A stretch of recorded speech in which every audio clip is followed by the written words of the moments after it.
Yo, this is Aaron, and this is Frenemy Fire. Today, Kev and I, we talk about a whole bunch of things. Why I'm a sad boy, a lot of my favorite franchises. We really talk about Luigi's penis. You know, all the good things in life. We end it with a Q&A. Have a good time, just some good shit. I'd like to thank our patrons, JR, my dude, Viva from the Smack It Down podcast. Check him out. Matt Bleckinger, you're a sweetheart. And Christopher Sullivan over at Fa Fuhai on Twitch. You'll see me shout him out all the time. If you'd like to join our Patreon, you just check out Frenemy Fire on Patreon. It's a good time. Or you can check out our Twitter, Frenemy Fire. Hope you guys enjoy. Have a blast.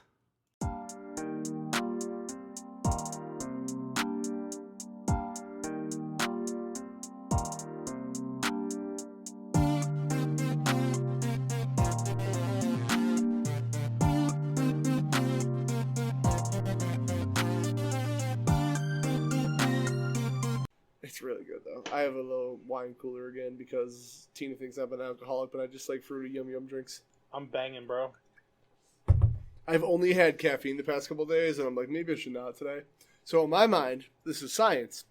If I drink caffeine, which is a stimulant, I'm gonna drink some depressants, which is alcohol, and then my heart rate will balance out. Yeah, dude. Science. That's fucking science, bro. Makes fucking sense, bro. Oh. Makes fucking sense. So, I really want to talk about Rumble stuff, but I know that was in the Q&A that you got, so I don't know if I want to do it now. I figure we'll talk at the end near news, because I guess we could add it technically to news, Rumble Boys. I mean, I guess it was like that was our Q&A, right? The Rumble. Mostly. All right, well, we'll throw it in the keep track of that Q&A thing. Aaron, how was your week? What you been playing? I hit the fucking table. That's going to sound great in editing. I didn't hear it here, so hopefully. No. Great then. Aaron, how was your week, bro? Bro, my week sucked. Honestly, my week was absolute. The second I said that, I was like, shit. nah, it's probably not a good way to lead into this. One good thing came out of it, but I'll get there. So this isn't really about video games. It's just life. Sad news. Welcome to the sad cast, boys. It doesn't sound sad because we're laughing and joking right now, but one of my dogs passed away Sunday morning. So that was pretty rough. Pretty much spent the whole day in bed after that. And then I have a tooth that needs a root canal. It's pretty fucked up, but I don't have the money to get it right now. And it got an infection in it. Oh, good. So that happened. What's today? Wednesday. So that happened Monday night. I'm guessing obviously it happened before then, but Monday night is when it really started bothering me. To the point where I was literally in tears is how bad it hurt. I almost went to the emergency room just to get some type of pain medicine just because it hurt that bad. I would rather, so I had my kneecap fractured. I would rather have both my kneecaps fractured again and walk on that than deal with the pain that it was. Then the next day, so I remember the dentist said that she could get me antibiotics if anything like that happened, the thing. So got that. I had to go to my classes in the morning first because the dentist wasn't open by the time I was in class. Then I went to get that. The dentist forgot that I was allergic to psyllins because I guess even though I wrote it down, they didn't have it in their system. So they sent over amoxicillin. Not in this system, bro. Yeah, so they sent over amoxicillin to where I get my medicine from. I didn't notice that it was amoxicillin until basically I was about to take it. So I was already home and everything. Right. But I haven't had psyllins since I was a baby because, once you find out you're allergic, you generally don't take it again. Nah, you just go for it. Fuck it. What's the worst that can happen? When I was a baby, I basically had, one of the psyllins, and I almost died from it. But it was because I got hives and couldn't breathe. So, but as you grow older, your bodies change and your allergies change. So we were like, well, this pain is really bad. I need to figure something out. I need to just do it. So I took the amoxicillin. And how'd that go? Honestly, I'm actually really happy because psyllins are way cheaper than most of the antibiotics I take, and I haven't had a single reaction. I've taken about 4 of them at this point now. So, good. One shining thing is one little bit of good thing is I can get psyllins now, at least amoxicillin. I don't know about the others, but Amoxicillin is usually like the cheapest antibiotic you can get that works really well. So being able to save money on antibiotics is going to be a good thing in the future if I need it anymore, which I will because I get ear infections like no other. Because I know. Have you tried just getting different ears? Like grow up and get different ears. Honestly, I should have just grown up and got my tonsils out when I was younger. But the doctor, basically one summer, I had strep throat and ear infection. I think it was strep throat 4 times and ear infection 6 times in one summer. And the doctor was like, one more time and we're taking your tonsils out. And then I was just fine for like 3 years. So fuck your doctor then? Yeah, and then at that point, like, I was considered an adult and they don't like doing, they don't like removing tonsils of adults because apparently it's really bad. So now I just fucking get ear infections and strep throat more often than most people. I usually get an ear infection once a year minimum. Great. Yeah, it fucking blows. But at this point, it's just like I can tell when it's starting to happen, and then I just go get drugs for it. And now I can get amoxicillin, which is a lot cheaper, so that's helpful. So Neat. fuck me. So you've had a great time, is what you're trying to tell me. But in between that, I started Nexomon. Yeah, you did. I only played it a little bit. Fuck. Why? Just fuck. I would just want you to play more so I can talk more. I have so many things I want to talk about that game with you. I know. I'll be playing it more soon. It's gonna be one of those probably lay in bed play for like an hour a night before I go to bed type thing. No, you need to fucking hammer it out, bro. But it's been good so far. The difficulty curve, I feel like. I mean, not difficult because it's not difficult, but I've been trying to catch a lot of the Nexomon early on. Mm-hmm. And I feel like after every battle, I have to go heal immediately. Because I feel like my Nexomon die really easily. So the type advantages are what got me in the beginning with that, because like I see the word effective, and in my mind from Pokemon just being like, oh, that's normal. Yeah. No, effective is like super effective. Oh, is it? Okay. So it won't say anything. It's normal effective. And that's what like was fucking me before. I was like, oh, it means it worked. I was like, because all I'm seeing, like, I don't think I've seen a normal yet. I think I've only seen effective and not effective and like everything so far. Right. So effective is your super effective. So once I learned that, I stopped healing so much.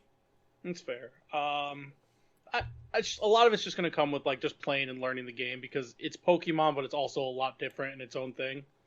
So. Yep. Who's your starter? Oh, who did I choose? I get the cute ass little rock boy with a little underbite because I love him, and I also have an underbite. What is the Nexomon Extinction, right? Yeah. I'm gonna go look at the starters real quick so I can remember. That's cool. They're all fucking cute. I love the fact that you got 9. 9 of them was great.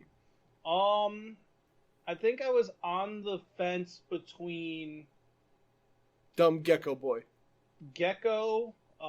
Everyone loves the Gecko, the man. Cat, They should have picked them. and then the one with the mask, because I just thought that was kind of cool, and the typing would have been cool to have that type starter. Oh, because you're thinking Persona reasons. I bet that's why. No, it was just like I think it was a whatever psychic or ghost type. I think it was psychic. I think just having like a psychic type starter would have been cool, but I think I went with the cat because I'm a cat person. Yeah, well, that works out then. You literally just cut out. No idea what you said. Oh, I said, well, that works out then. Yeah. I mean, cat people are cool. Yeah, bro. Bro! Yeah, There's a lot of bros in I this think I game. went with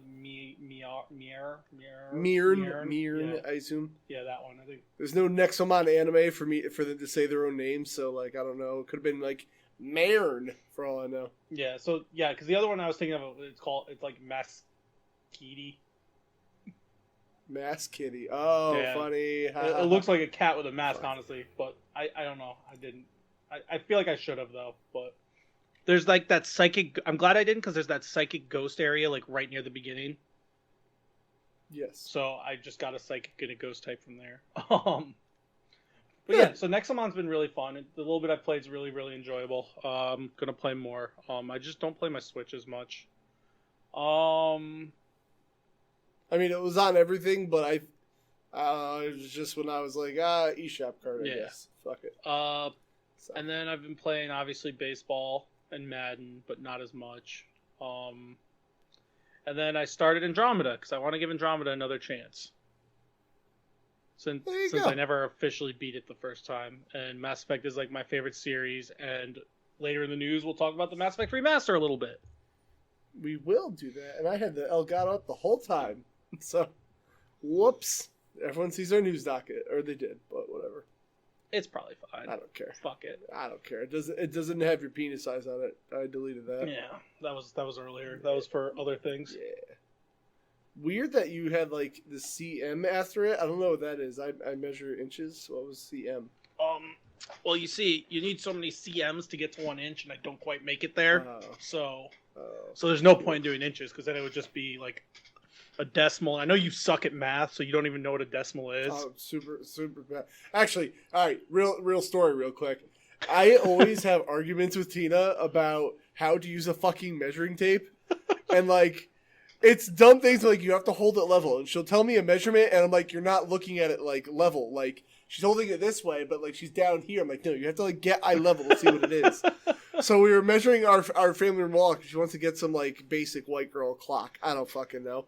And like I hold the dummy end of the measuring tape, and she's like, all right, 126.75 inches. And I'm like, that's so right, but like I hate that you're using decimals right now because like she's like, we use decimals at work. I'm like, yeah, but like it has the fractions on there, like please.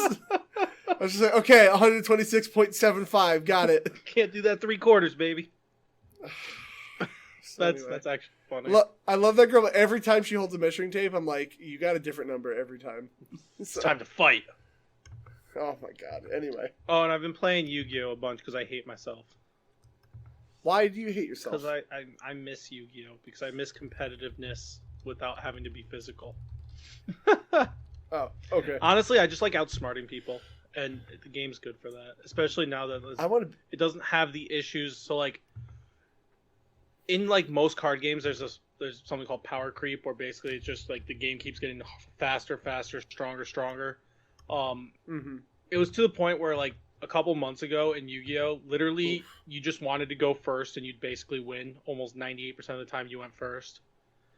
Great. They finally fixed that with like the newest ban list and stuff, so the game's a lot slower, so it feels a little bit more like older Yu-Gi-Oh, so it's a lot more fun. That was one of the reasons I stopped playing, is the game literally felt like solitaire. You would just literally go first and you'd do your combos and win. So it's not like that anymore, so the game's fun again. So Fucking card game metas are like annoying. the whole. Yeah, I can't. It's I a can't lot. do it. Yeah. So neat. Yeah. That's all you've been playing? I feel like you've been playing so much more. Honestly, not really.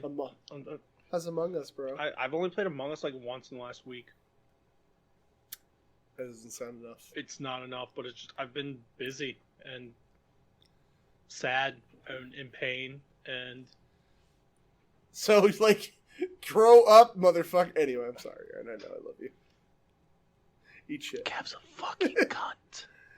I am a cunt. Okay, I guess I'll move on to my Nexomon adventures with that. Because, like, now that you're playing it, I don't want to, like, spoil things for you. Oh, while you're looking up news, because you clicking around. I was just Can clicking. you, like, I find... was just being a dick. Yeah, well, while you're doing that, can you find the cover for MLB and, like, a news article for those two things? That'd be I great. guess. All right, anyway, so I've been playing Nexomon, and that story is getting to a point where I really thought this was going to be, like, one giant fucking meme of a game, dude. But, like, this story took so many twists and turns, and, like, it's actually kind of fucking dark. I could Like, tell it for was as going to be funny- dark just from the way it was.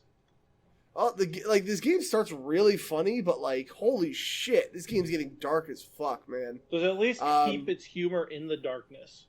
Yes, it does. And I don't know what to talk about other than, like, it being really fucking good. I was hoping to finish it yesterday, and I haven't had to grind at any point in this game, because you may notice that, like, everything scales around you, so you'll always be able to grind. Really? But the stories and boss bits do not. So, like, you can grind anywhere in the game, and then you'll be good for the boss, you know? So I caught a level 54 porklet the other day, because I was like, well, my fire type's only like 40, and this area I'm on is like using level 59, so I was like, come here, you little shit. So I caught him, and I hope he evolves, and now porklet is going to, I think he turned into Hoglet. because he's a little fire pig, and I love I him. hate it. I love it. It's so cute. It just looks like a ball of bacon. He's great. Absolutely hate it. This game's fucking wonderful. So anyway, I'm almost done. This is the only time I've ever had to grind in this game. And I grinded a little bit, and I got to the final Pokemon of the final gauntlet of people I was in, and then I died because it stayed alive with like 1 health. So like, you're not gonna have too much of a problem grinding. So I've been doing that, and I don't want to like repeat myself too much because I like cummed all over Nexamon last week. That's what we do. Which sounds so much worse than jizzed, you know? Like, you say like you jizzed, and like just say like I cummed everywhere. It's just worse. Because So it's that's gonna supposed be to be came, but you know, whatever. Actually, yeah, but cummed is funnier. Actually, the water guy came to my house, and I guess there's an issue with our water main. And he was talking about Pokemon. I was like, dude, you got to check this out. So I showed him Nexamon. He's like, well, I'm going to go play Nexamon now. So this virus is just fucking spreading everywhere. Nice. Oh, that's probably not a good phrase. But anyway. Probably fine. Yeah, it's probably fine. Whatever. So Nexamon, Parasite Eve I talked about last time. Did you beat it? No. And I don't know if I'm going to. Why? Well, I was having like a good time with the game. Then I got to this museum area, and I realized like finally that these random encounters aren't very random. They're actually really heavily scripted. So every time you'd go into a room where you already fought enemies, they would show up again. Okay. So like when I was in the museum, I got kind of lost where I had to go, and I ended up like using a shit ton of ammo because I'd be like, fuck, I went in the wrong room again. So I had to do this fight.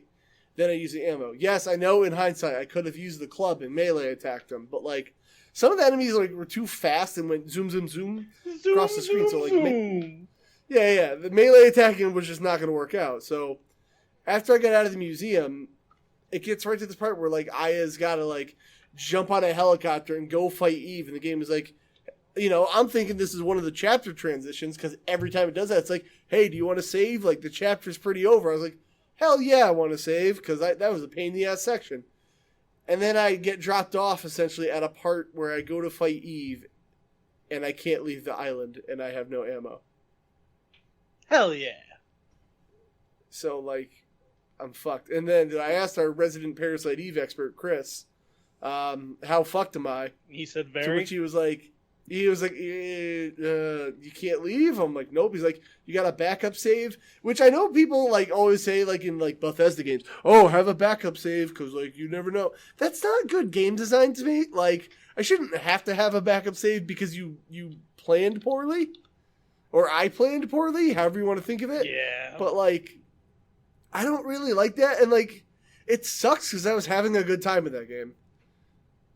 And, like, maybe if I would persevered enough, I could beat her, like, in this fight. But then I was like, there's 3 stages to this boss fight.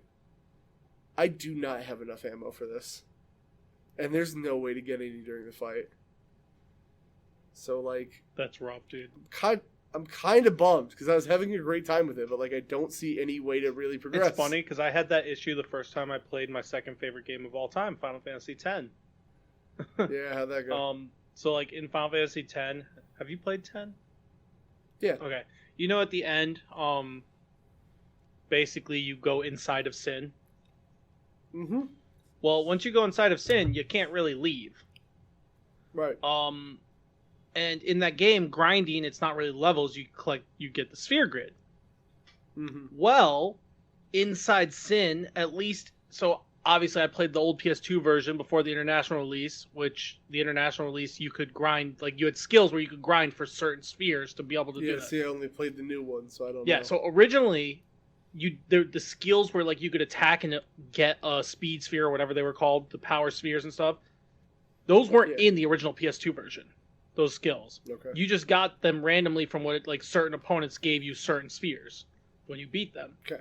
Well, certain spheres didn't exist inside Sin. Like you couldn't get them because the enemies that there didn't give it to you. Like they wouldn't give it to you. And I needed certain skills and like abilities that I didn't have to be able to beat Sin.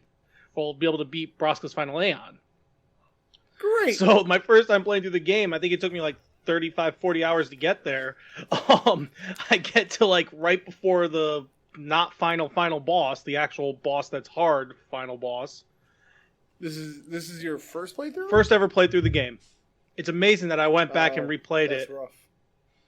Because why are you the person you are? Because like I got stuck there and then I got really fucking mad and then I would just keep like this was I think 7th grade.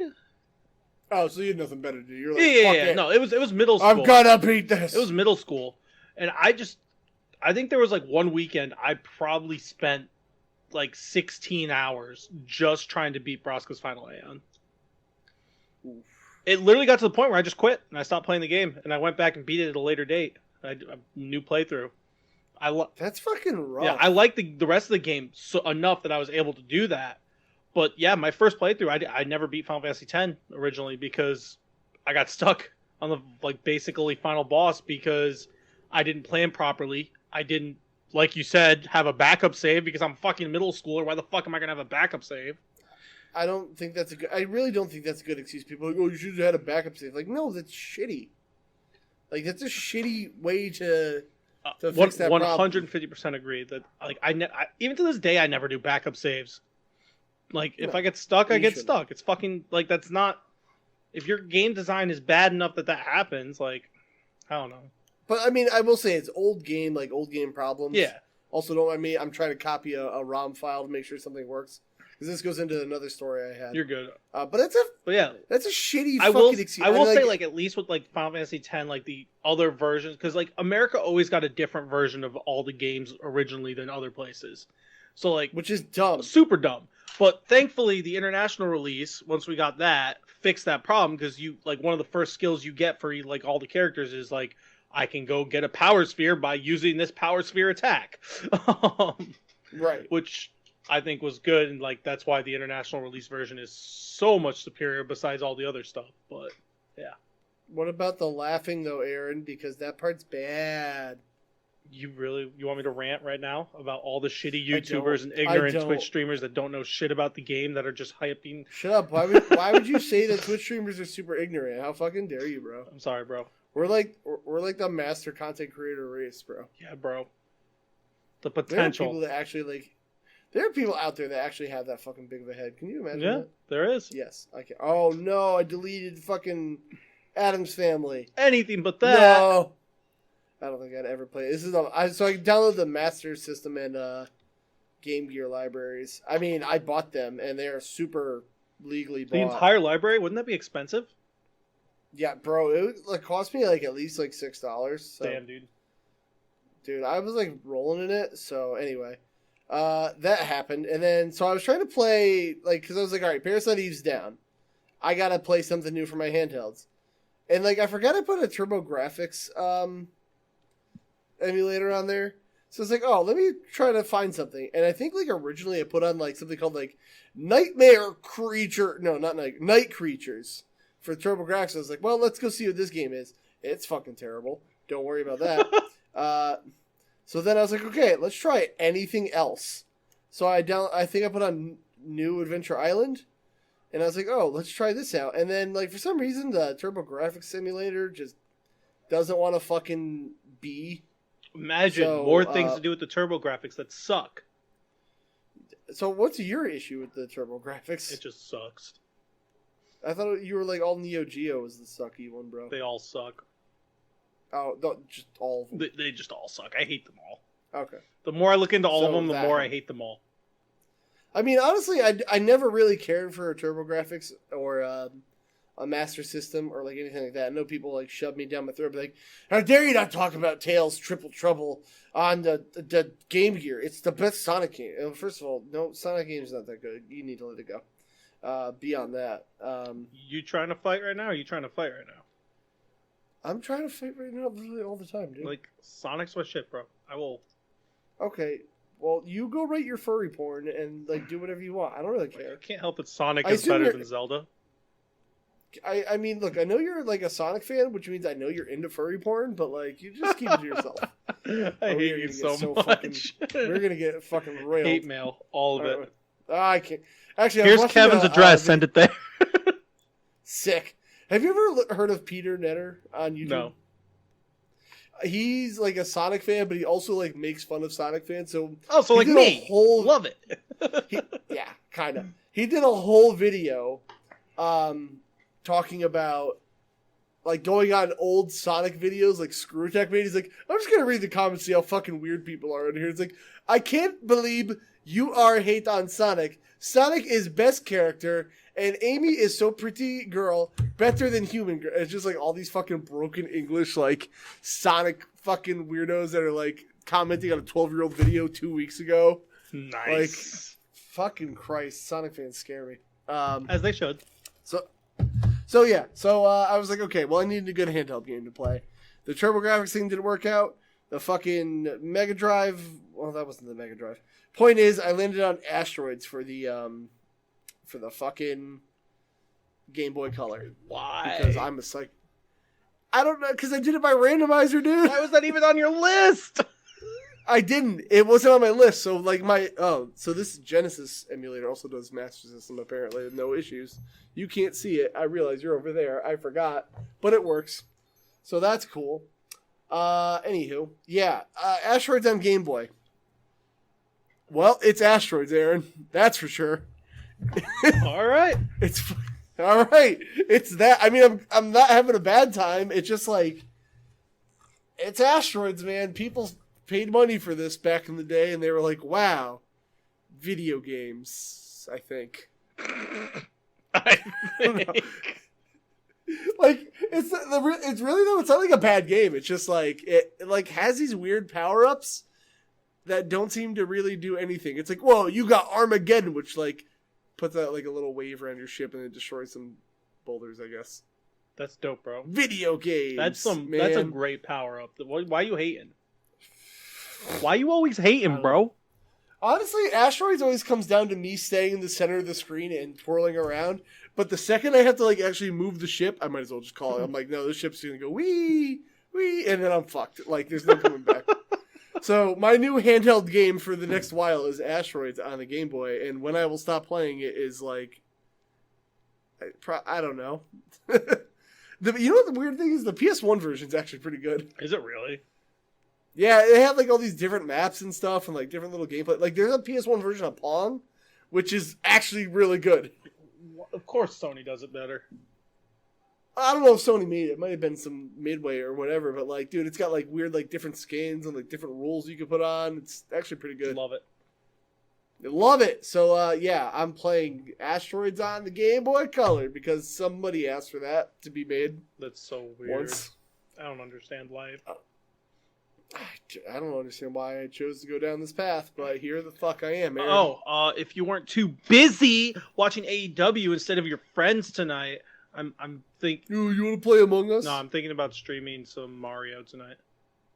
Oh, well, I'm sorry. Is it which Mario? Because one's banned for me. I'm not even acknowledging it anymore. Fucking drilled that fucking dead-ass meme into the fucking ground to the point where I don't even want to ever play Mario World again. Bro. It's on Dark Souls level with me right now, which how much I fucking hate the people around it. I don't hate them. They're just annoying the shit out of me right now. Like, fucking, goddamn it. I can't help it that you hate Super Mario World, bro. So moving on to the next topic, I'm just never going to acknowledge it. I'm just letting you know from now on, if we get a Q&A with Mario World, I'm just not going to answer you. And we'll sit here in silence until we move on. But for real, though, Like, I'm thinking about streaming some Mario tonight because people want me to, and I have the capabilities now, so why not? All right. Well, I'll have the stream up, but I'm never going to say a word in that chat. Why, dude? Be my friend. Because I'm going to be, oh, here's Kev hating on Mario World. Here the fuck you like, it's okay. Jesus Christ. It's okay, guys. Kev doesn't talk in my chat anyways.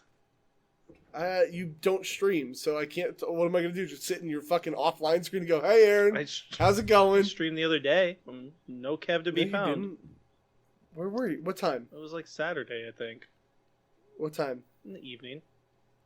Oh, Saturday I was playing D&D, so no, I didn't see anybody. Yep, So see? Kev never in my stream. Always has an excuse. So actually, my D&D session was weird because like we have one friend who like, I don't know, he's always like busy lately or like has to leave early. I got my own theories on why, but I'll leave it there. Ooh. And then another friend came in who like comes in our fucking once in a while. So we traded out one guy for another guy.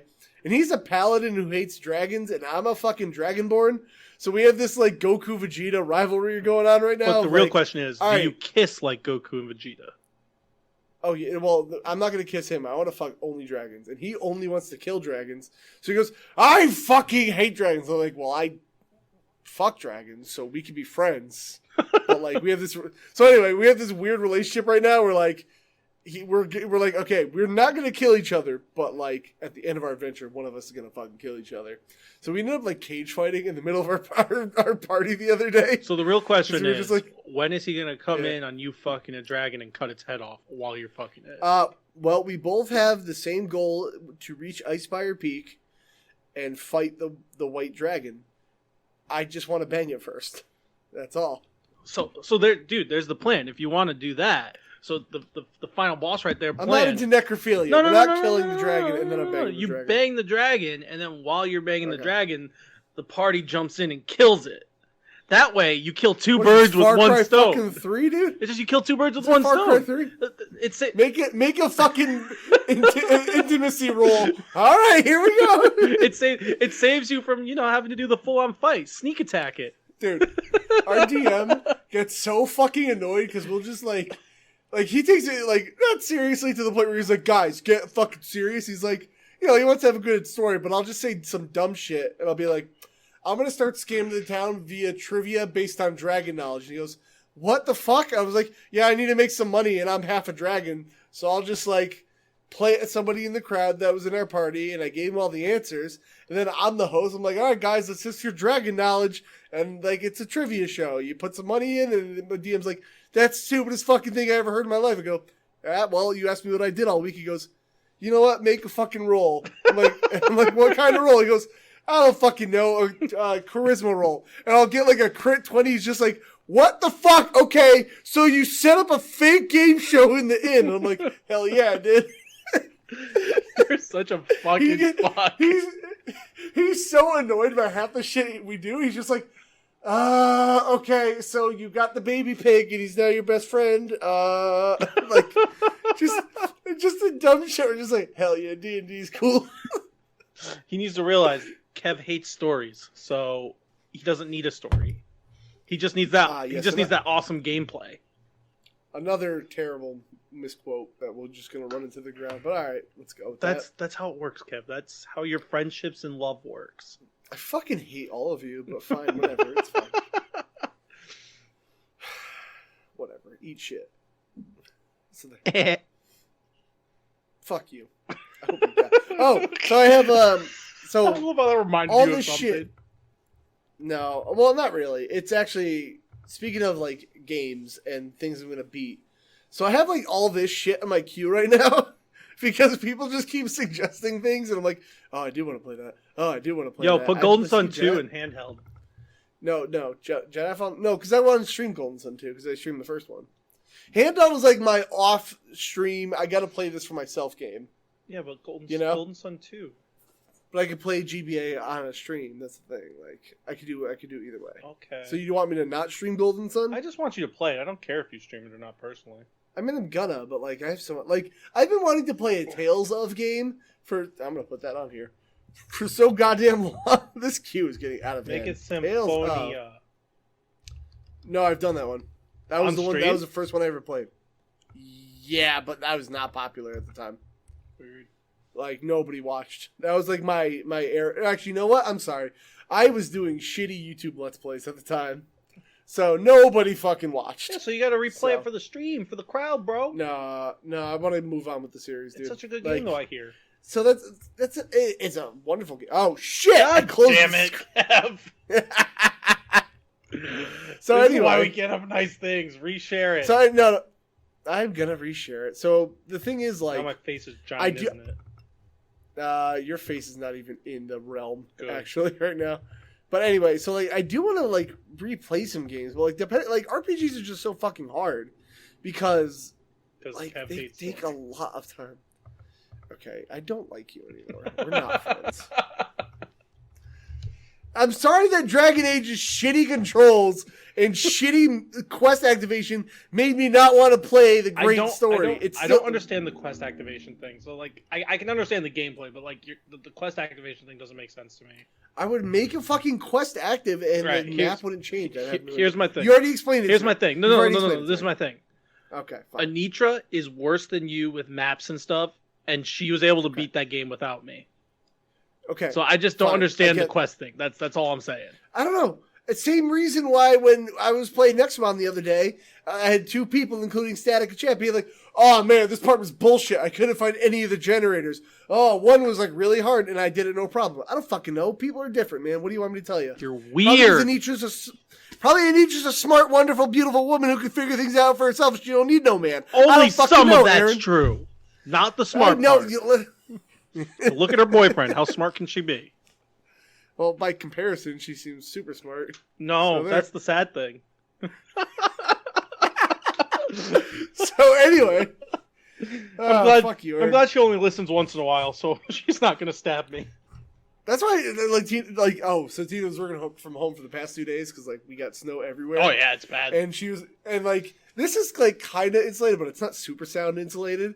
So Tina's just like, you're talking shit about me downstairs. I'm like, oh yeah, I forgot you're here now. Because like I say shit about you all the time, and and she's like, what else do you say? I'm like, oh, maybe you should watch your fucking stream. See ya. Like, that's amazing. Oops, I forgot she was home. I was like, whatever. Love you.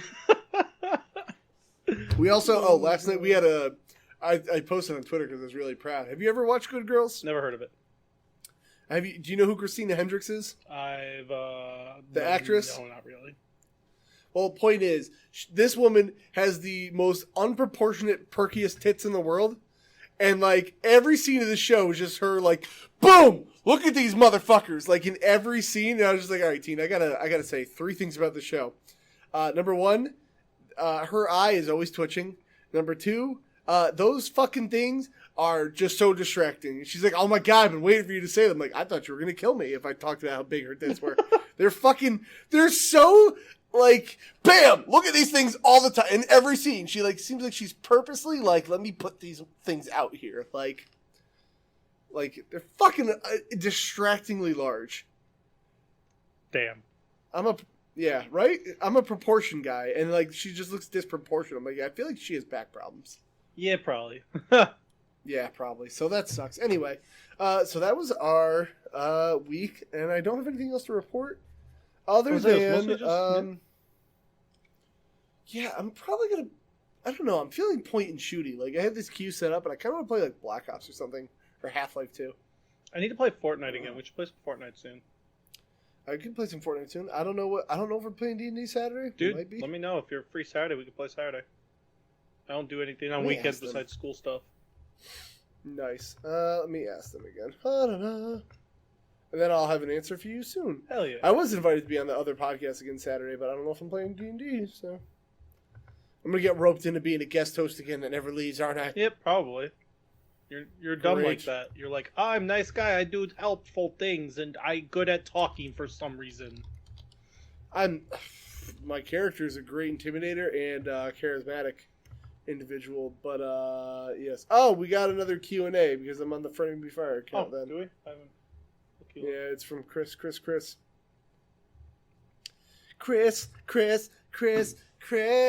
It's that found like. Found it. Yeah, it's a bad start. You know what? You ever like? Cause since you. Oh my God, that was loud. That was very loud. You ever? Yeah. What the fuck, dude? Why? Stop! Oh my God. Oh, do I ever what? Like you ever hear some songs and maybe it was like just because of Connecticut thing, but like you're like, this is a Star 99 ass song, or like this is a Weeby 108. Oh, you probably didn't get those stations up where you were.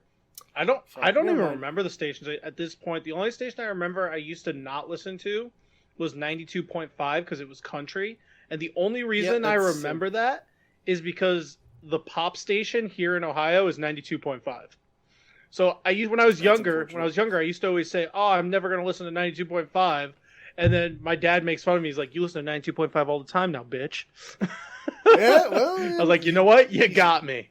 I think you got the only station I remember was, I think it was 99.1 was the classic rock station.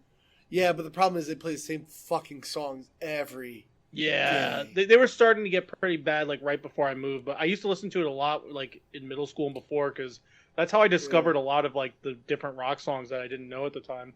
So Chaz and AJ are like on 3 different stations now. It's weird. I would say like didn't they like blow up nationally? Like they're kind of a big deal yeah, now. they're on so many radio stations now. Like I don't understand how they deal. I was like, it's crazy to me because like you said, like they were originally just Connecticut, weren't they? Like starting off like early on. Yeah, but They like just but like blew how up. do they?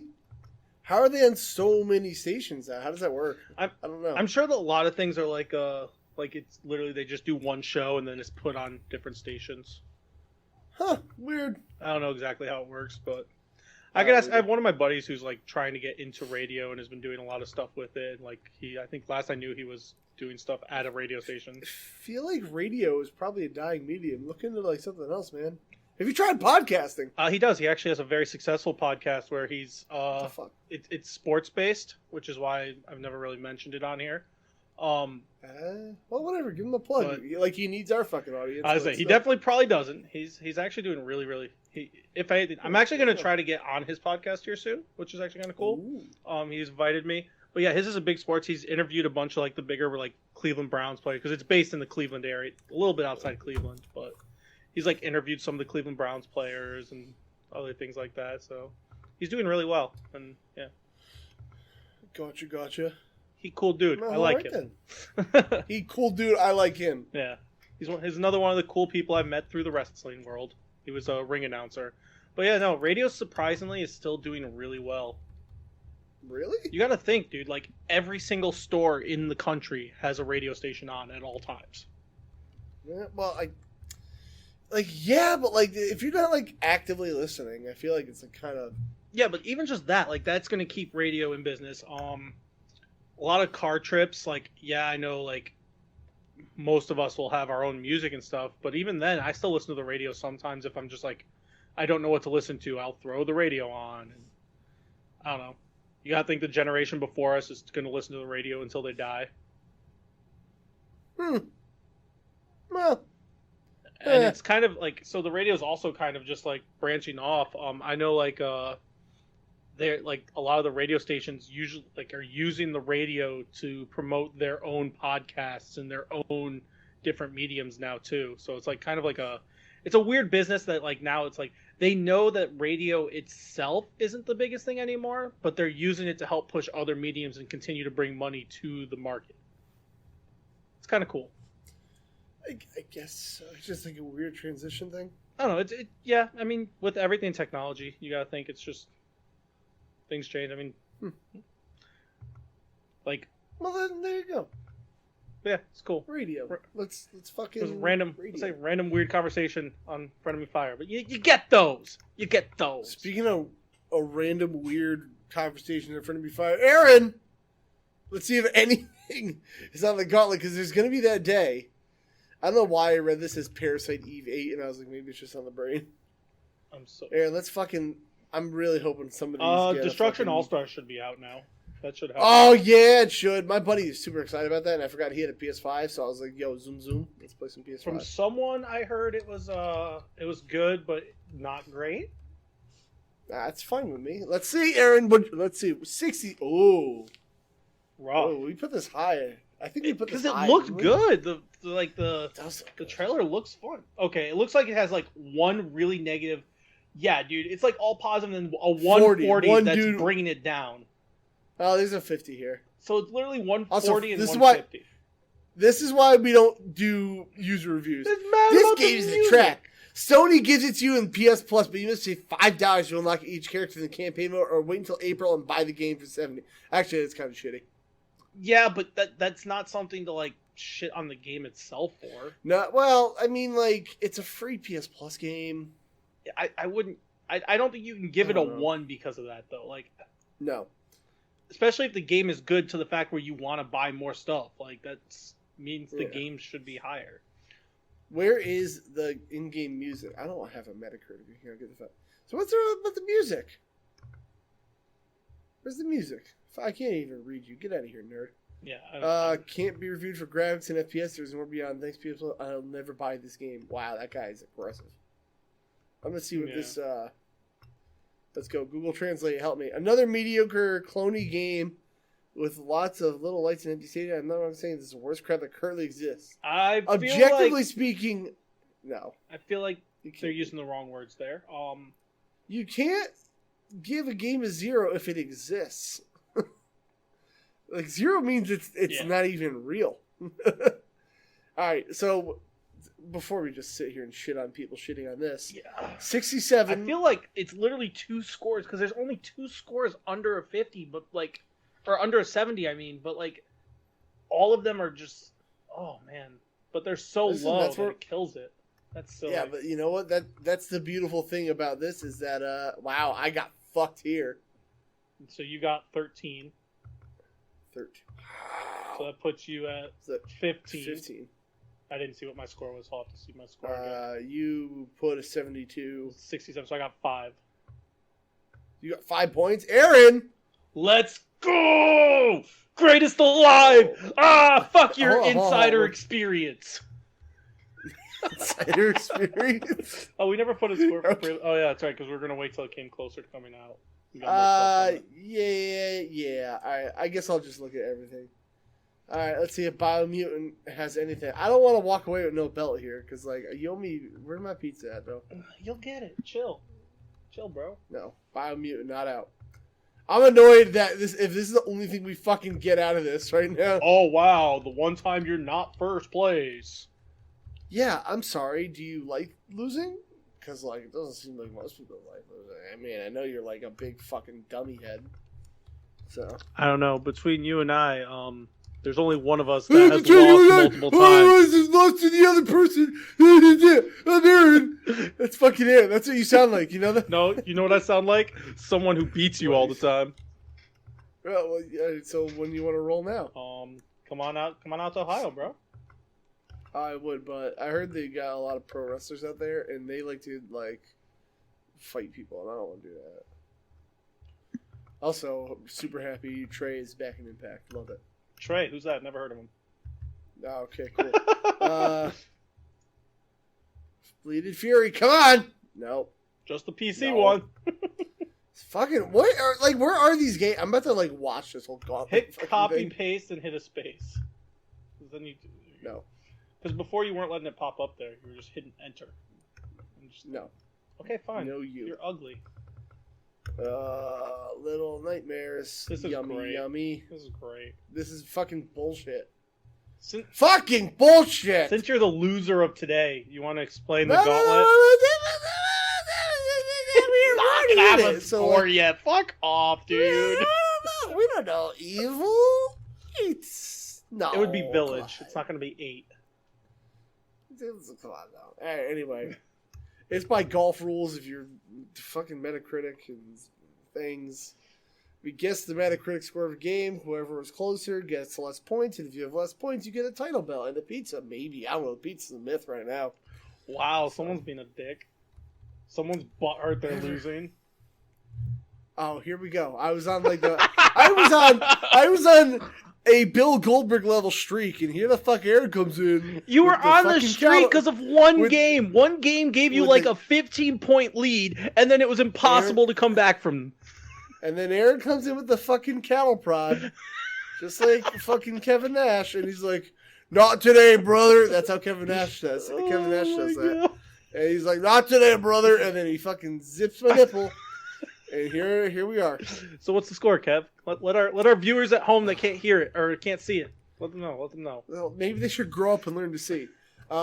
You have at 8 points, and I have 15. Whoa, dude! Aaron is the winner. Dude, 15? What? You're one away from being double my score, bro. Whoa! Fuck yourself. I hope you shitting down. I hope next time you go to a restaurant and you're like, I like my steak cooked rare. They're like, oh, medium rare. Got it. And you're going to be like, oh, this is just not how I want it. But medium rare is my favorite. Then you're not going to... Okay, just can you roll with me real quick? Sorry, I don't roll with losers. I know. That's why you won't fucking come out and give me my rematch. No. I'm Aaron. I'm going to sit on my laurels. I beat Kevin a couple times. It was like 24. And then he was getting real good, and then I was like, I'm gonna leave before this guy has a chance. I'm not gonna do it. You're like the asshole that gets like 1 kill in Call of Duty, has a perfect KD, and he's like, I'm out. Later, guys. Actually, usually I wait till I'm 5-0, and then I do that. Oh, cool. So anyway, Aaron's winning. As it should be. Cock. Order in the universe is restored. Eat shit and die. Oh, Aaron, we have, let's get to our news stories. This one says, Kevin smell like Kevy Wevy, and I can confirm, yeah, my balls smell. So moving on. Next story. Oh my god, I wasn't expecting that. Remember that Google Stadia thing that was like super cool? Yeah, dude, it's the greatest of all time. Future of gaming. We're no more downloading games, Aaron. We're going to stream them from the cloud. Go AF, bro. It's going to be the GOAT. It's super cool, except for the fact that Google already gave up on Stadia, it seems. They shut down their internal studio, and they're changing their business focus. The company is announcing to say that through Kotaku began to hear rumblings from sources that close Stadia heading for a major change. What are they changing it to is my question. No idea. Google will close its 2 game studios located in Montreal and Los Angeles. Neither had even released any games yet. Great. That shows how fast Google's ready to fucking throw things down. Let's see. Google will continue to operate the Stadia gaming service and its $10 monthly Stadia Pro service.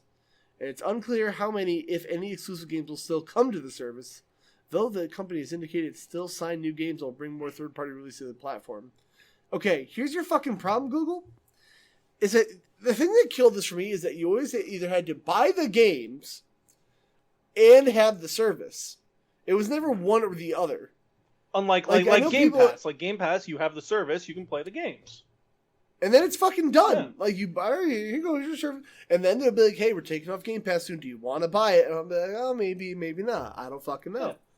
But, like, with the streaming thing, like, people, like, think this about digital games. They're like, oh, but they could come take it off your hard drive in the middle of the night and delete it, and you never have access again. It's on a fucking hard drive. It's not how it works. I mean, like, the closest thing that can happen is they can take it off where you can't re-download it. But if you have it downloaded, there's literally nothing they can do. Yeah. Right. This is like the streaming of games. It's like once Google says, fuck it, we're done with Stadia. You can't have it anymore. Yeah. There goes everything, dude. Like, this is why nobody had, like, it's a meme, but like nobody had faith in Stadia because of how often Google just gives the fuck up on things. Mm-hmm. And like this is like showing all the signs. Like, it's just I never had any faith in. I gave up on Stadia when the dumbass who used to work on who like wrote the story for Assassin's Creed 3 started saying dumb shit online about stories and shit, and I was like, dog, you wrote the story, like you were one of the main leads on the story of the worst Assassin's Creed story of all time. Fuck off. What did he say? I don't remember. It was a while ago, but like on the thing, he was like, oh, the lead of Google Stadia's certain fucking studio. And then literally like right after it happened, Google made him take all of that out of his bio. So there was nothing about Stadia on his bio and stuff. Yeah. I don't remember what he said. I just remember it was some dumb shit. And no, he was talking about how like if you stream or something, you should be paying royalties to the developers. It was more. So he started with that, and then he went on to something about stories and shit.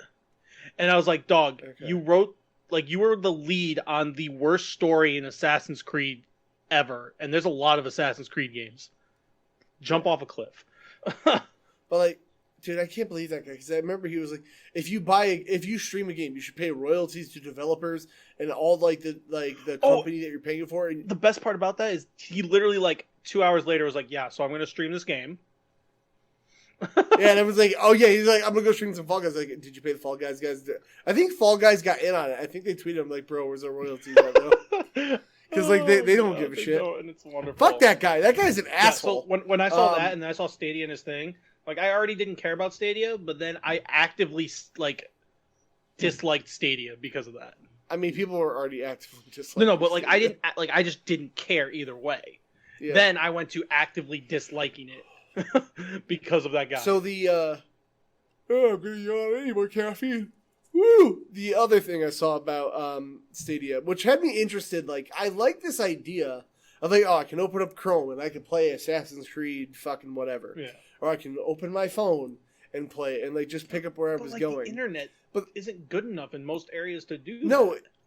and it's not. The thing is, I always thought like it would have been a great accessory to like PlayStation, Xbox, or Nintendo. Be like, oh hey, like whatever, we're offering a service to be like, hey, I couldn't finish my copy of Nexomon right now, but let me pull it up on my phone, you know, and like somehow figure out how to crossplay it that way. I always thought that would have been cool. It's not like, okay, I don't have to buy the game twice. It's not as good as playing it, but like if I pay for the service, I can do that. Like that would have been cool. Like in my town, like the internet just would not be good enough to do that, and I have the best internet in town. Like you would probably to do that successfully, consistently, you would need gigabit internet, and that's just not available in most places. The tech companies think everyone always has connected to gigabit internet, and they're just like, it's gonna be fine. Like, you guys have the internet, don't you? Like, no, dude. Like, not everyone has great internet. It's just what it fucking is, you know? It really is, yeah. Honestly. Yeah. Hold on, I gotta write. But the other thing that always sucks is that they also lied about it the whole time. I don't know if you know what I mean by that. No idea.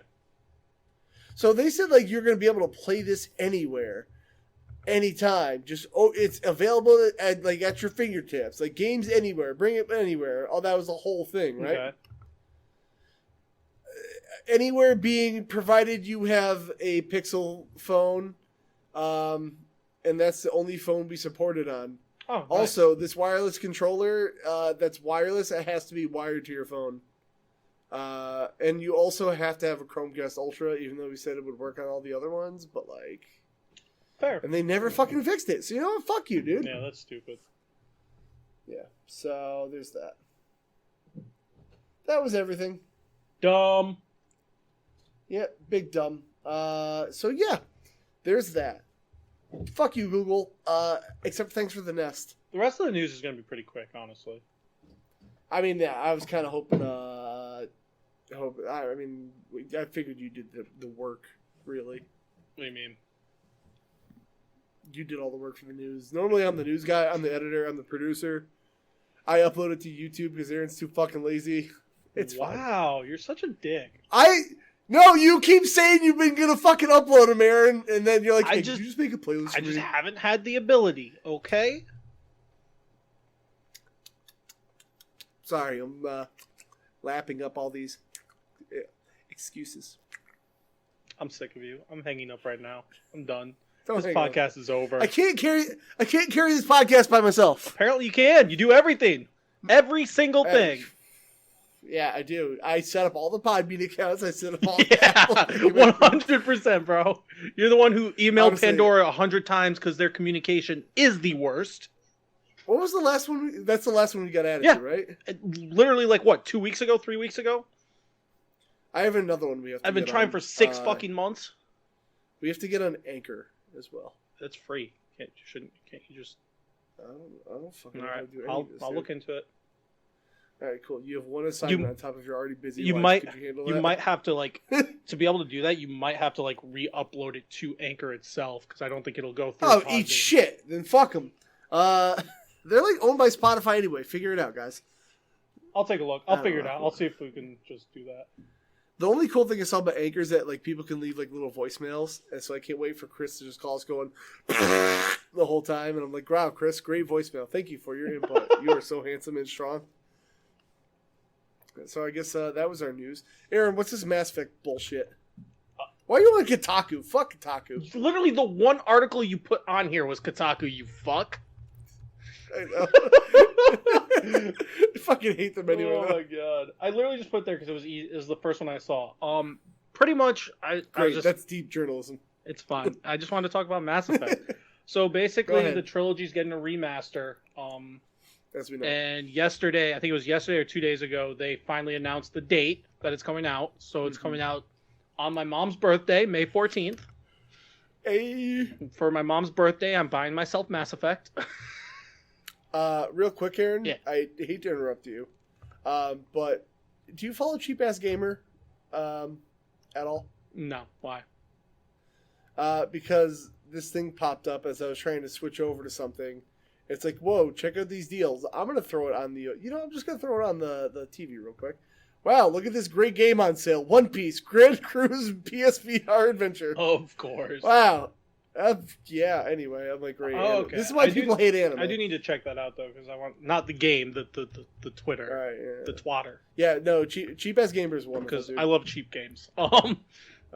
It's the move. But yeah, so it comes out May 14th, which is also 6 days before my birthday. So like, it's actually a gift for myself. I was just being a dick. Oh, good. You buy it for yourself. The one thing though that they said is, so it's coming with all the DLC from all the games on it, because like, you know, legendary editions. That's what they do. That's what they do. Except for one, which for some reason is pissing off a lot of people, even though it's literally like the worst DLC out of all of them. So what is the it's DLC? called Pinnacle Station. It's from Mass Effect 1. Basically, it's like you go to this station, you figure out what happened here, and then you're like, oh, I can do training simulations here, and you just fight a bunch of shit whenever you want. It's basically just like you can get good end game gear at it, and then it's just like you can do like mock battles type things. And okay, it's in the first game. And it wasn't anything special. It's just one of their first DLCs. There's like no story to it really or anything, which is like the whole point of Mass Effect anyway. So like I don't understand why people are so pissy about it. But it's basically because people get pissy about everything. So basically, when when Mass Effect came to Sony for the first time, like the PlayStations, this had already happened. Like this was the only DLC they didn't get also, and pretty much the source code for Pinnacle Station is corrupted. Oh. And they don't want to go and recreate it because it's not even like that important to any of the stories. Like some of the DLC like has good in between stories, or like they add good character stories and stuff. But this one doesn't. So they're like, what's the point of going back and redoing the entire thing, cost us all this money and time for stuff that like maybe 5% of the players are actually going to care about. But of course, you know how the vocal minority is online, so they're throwing the loudest people in the fucking world. They're throwing fucking hissy fits, but it literally does not matter. All the other DLC is going to be on there, which is great. There's not going to be any multiplayer. Online multiplayer. There you go. I guessed. That was right. I guessed. There's not going to be any multiplayer on it, which is fine. I mean, I don't think the multiplayer would be hard to do because it wasn't like it was all co-op stuff. It wasn't against each other. Whoa. This is a random DLC review of the DLC. Whoops. Review of the one that you're not going to get. It would basically take us another full 6 months. God damn it, Jan. Yeah. Most of the team we got. Fuck that. It doesn't sound like it's worth it. So. Exactly. And it's not the greatest thing ever. Like, it's okay. Like, it'd be cool to have, but I think the rest of it's enough. They showed, like, a little trailer. They didn't really show much. They said they're going to be making some changes to Mass Effect 1 to kind of modernize it a little more. They haven't said officially yet all the stuff. There's supposed to be more news coming within soon, hopefully. But more news coming within. I'm just excited they finally announced the date because I've been waiting for the date because Mass Effect is probably top 5 favorite game series of all time. So you might have mentioned it once or twice. I don't know. And I literally started. I'm glad it's not too long either because I literally started a Mass Effect 1 playthrough right before this was announced, and then I stopped because I'm just going to play them all together with all the DLC because I don't have all the DLC on what I was playing it on.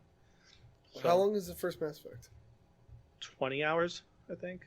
It's not too bad. I think because says the guy with 31 hours in Examon right now. Yeah. So because I actually put it as like the game of the quarter, and then I think Ben was like, "Yo, this game can be game of the month, not game of the quarter." Oh yeah. And I was like, "Seriously?" And then I went and looked, and I was like, "Oh, wow, this one's a lot shorter than I thought it was." But it's because there's a lot of like extra shit you can do that's kind of annoying and unnecessary, but makes the game longer.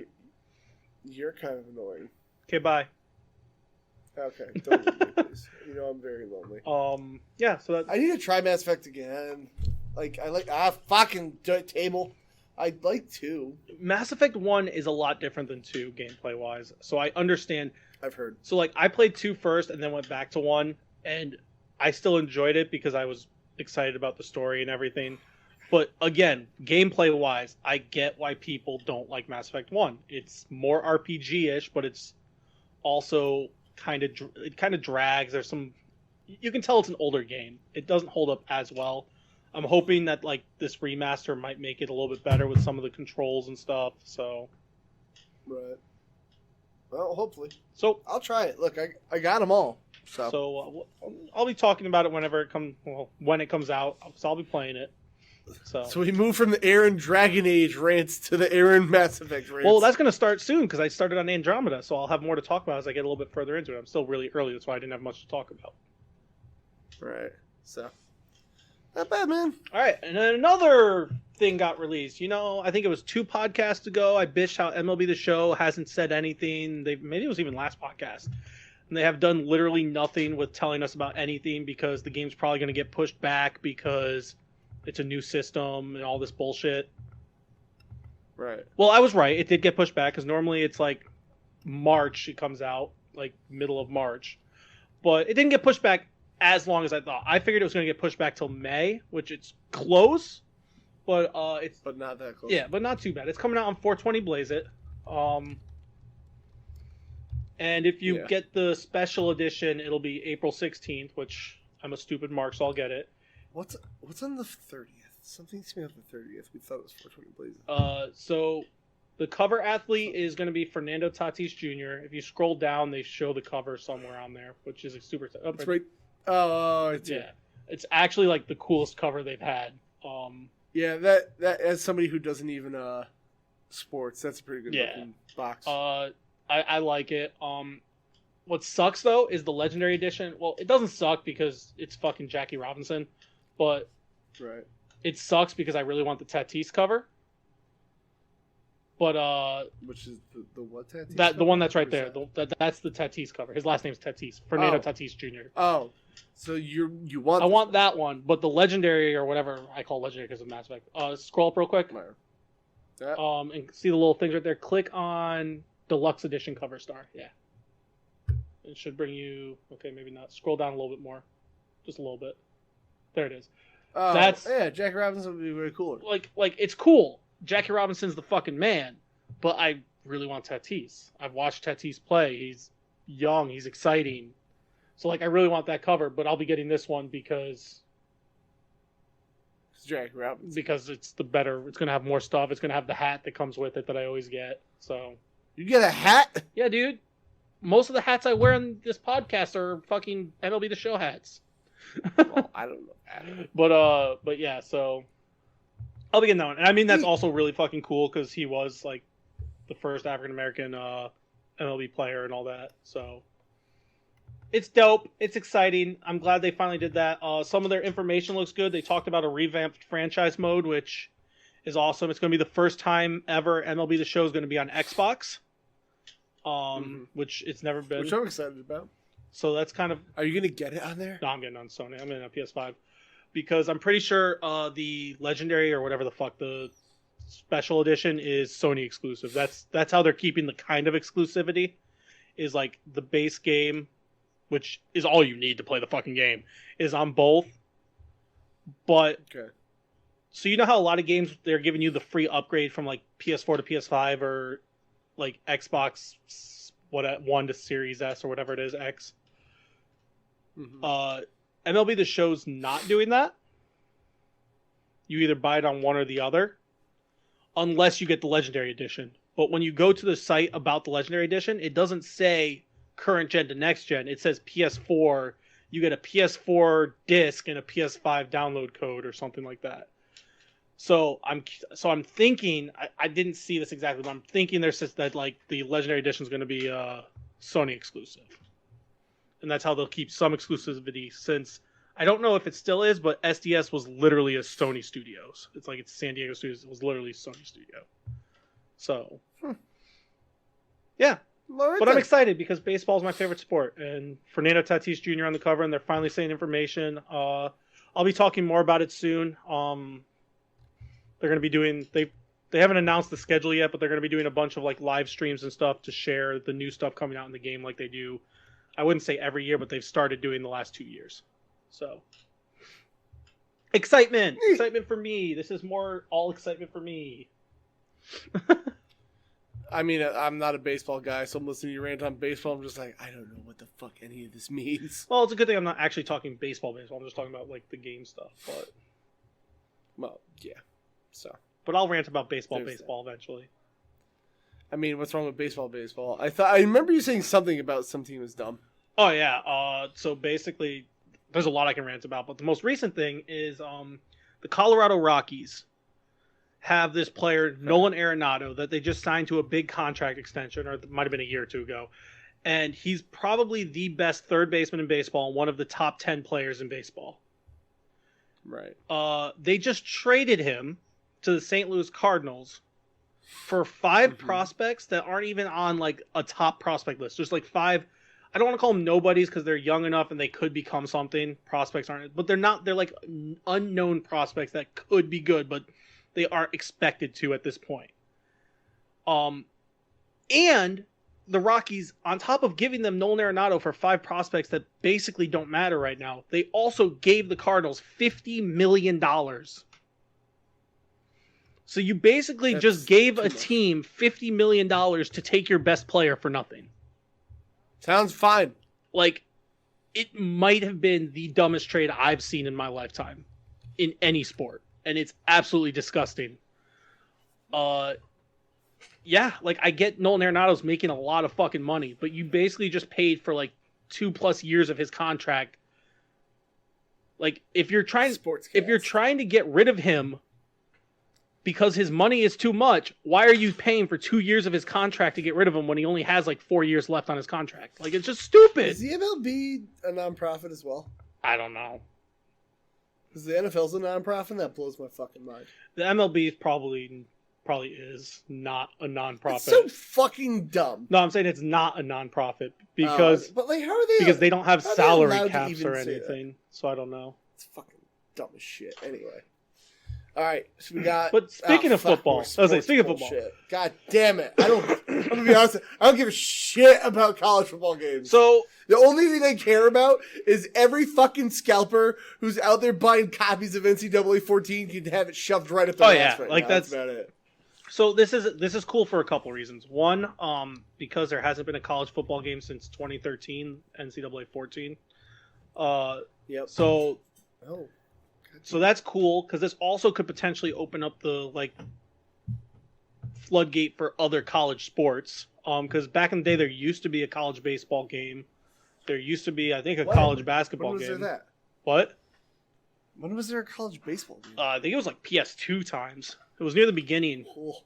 So like, it opens up the floodgate for that. Plus,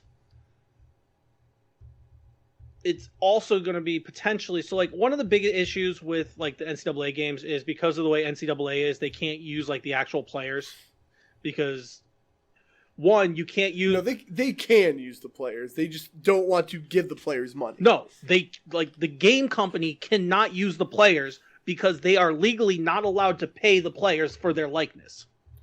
Because right, that's what I'm saying, and like that's an NCAA rule. No, that's what I'm saying. I'm saying from the video game perspective, they can't use the likeness of the players because they're not allowed to pay them for their likeness.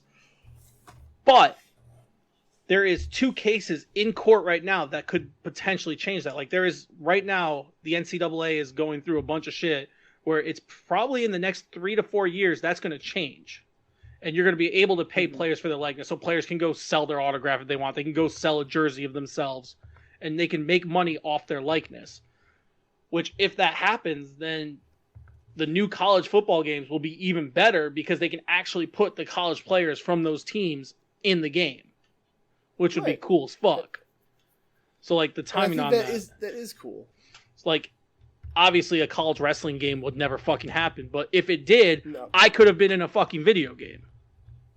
Well, so my problem is, like, this is a side tangent, but, like, I don't even think the UFC games do a good job with, like, the grappling half of those games. No, I know. But like, that's... It's such a hard thing to do. That's what I'm saying. Like, a college wrestling game, or just a wrestling game in general, like, amateur wrestling would be so hard to make the game.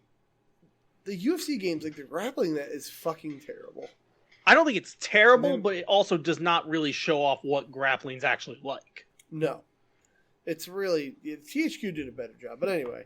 See, it always annoyed me at these college sports games because it's... The NCAA is kind of a shitty organization. Oh, 100%. If I'm being honest. 100%. And, like, like you want to like I don't understand how you're allowed to make all this money off these kids who are already in debt for who knows how long to go to your shitty school, and you can't even 'Cause fucking most give of them don't have money. scholarships. Yeah. Oh, we can't give you some motherfucking breadcrumbs for you to like go promote our school as you do like a sport for us. Well, like, it's not really the school's fault. No, it's NCAA. Yeah. Saying, like, It's just the way you said that. I just want to make sure it's clear. Like, it's not the school's fault because a lot of the schools would 100% do that because if they were able to like Ohio State, if they were able to more so promote their players while doing it, they would make even more money than they already do. So they would 100% be for it. I can't remember. I know there was an athlete that got in trouble for selling autographs once. I think it was one of the Ohio State players probably, but yeah, I know. It's so shitty, dude, Yep. man. It's fucking stupid. Honestly, there's so much in the NCAA rules that need to change. But I just think it's cool because, like, so for me, one of my favorite things is, like, growing a team or, like, building a team. But, like, in, like, professional sports, you sign contracts that are 7 to 8, 9, 10 years long. So, like, teams don't change very often. But with, like, a college sports game, the team is completely revamped every 4 years at the longest because, like, a player's only there for 4 years, tops, if they don't 5 years if I don't know if they'll have like red shirt years and shit like that. But anyways, and I think the constant changing of the teams makes it more fun. Like I always enjoyed the franchise mode in the NCAA games because like the constant change of all the teams that you could literally have a top team become a bad team real quick if they just didn't recruit properly. And then the other cool thing is like if you really like this certain draft class of all the seniors of the different years, you could put that into Madden. And you could literally carry your like the guys that you just spent the 4 seasons with in your school and then draft them on your Madden team in a new franchise and then play with them throughout their professional career. And I just think the idea of that going back to back they're talking is about that super here. cool. They said it would be tying with Matt. Where was it, right? Well, it's made by EA, so I'm sure it would. Yeah, but they want to tie it in, they were saying. So anyway, hopefully that'd be cool, man. Yeah, so I'm excited. I don't know. I think it's exciting. I think a lot of people, because football is such a huge sport in America, that I think it'll do well. Hell yeah. So I'm excited. Lots of things for me to be excited about. Hell yeah. So Aaron's mood's going right back up, guys. That's it. Aaron's better. For at He's all least fixed. a day. Woo! That's more than I really thought you were going to say. Do you want to do the 007 or It was the RE? It doesn't matter. They're both short. All right, tell me about this remake because I've only seen that. Like, I saw one Twitter headline that said, "Like, is Nintendo really not to blame for the potential GoldenEye remake?" I was like, "Yeah, probably though." No, so basically, the old like 007 GoldenEye remake that was for Xbox 360, the remaster or whatever,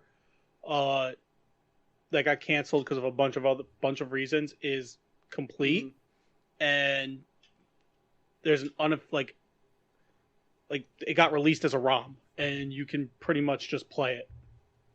And the only it's missing pieces, like it doesn't obviously have like the online multiplayer and some other stuff that they didn't finish because the game got canceled.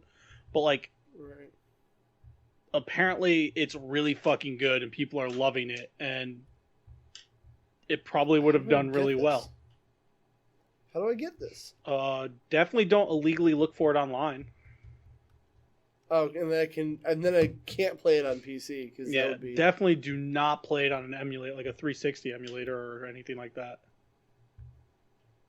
I don't even know if my computer can run a 360 emulator. To be honest with you, I mean, if my shit one could definitely not run a PlayStation 3 emulator to play NCAA 14 to talk about what we just talked about because it's a $200 game, yeah, I think it'll be fine. Well, shit. Yeah, maybe then. That's my thing with emulators and shit. Like, people get mad about, like, well, not people, but like companies get mad about it. No, fucking gatekeepers get mad. That's who gets mad about it. But if you want me to like play your game 100% legal, make it so I don't have to fucking spend $200 to buy it from a secondhand market that you're not seeing the money anyways. Put it on fucking line. Make it. But bro, you're not helping like mom and pop businesses who are selling those games to pay fuck bills. them. Listen, I mean, listen. My wallet's important too. Unfortunately, like I work at a game store. Like if they put NCAA 14 online, like before this new announcement of the new football games, if they put it online for $30, which is way more than any used sports game will ever sell for normally. But it's legally out there. But legally out there, I'd probably just spend the $30 and play it on my system.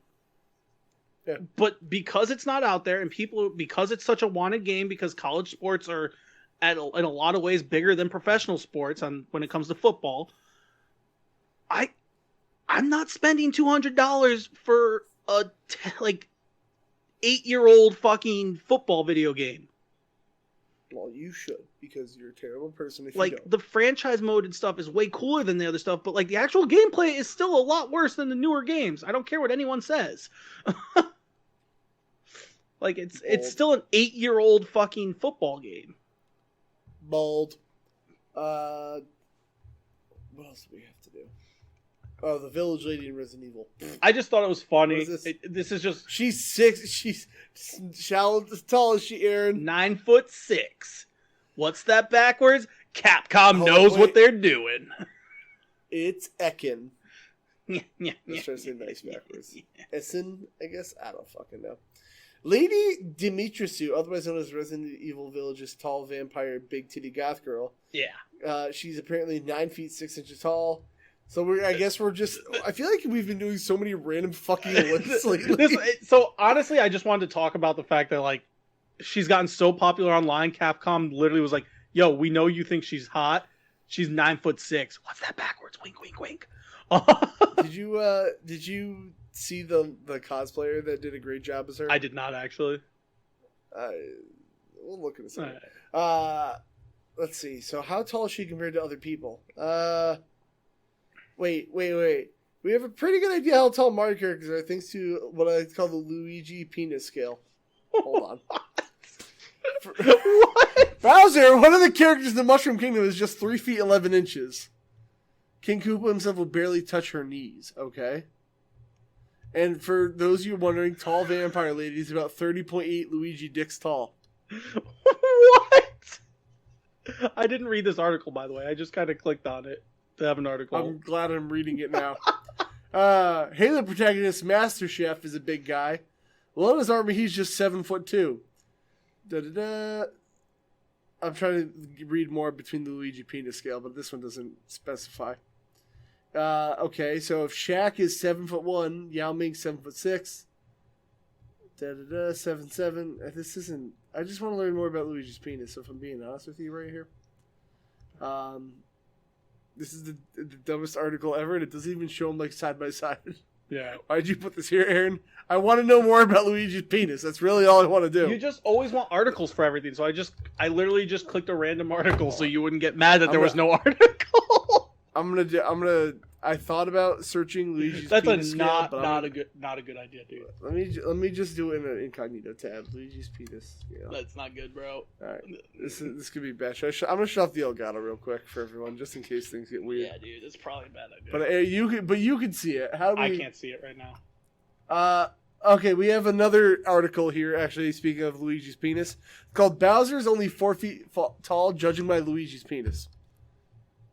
There's another article, Aaron, and I don't know why. I don't understand anything. I think that's a good way to end this.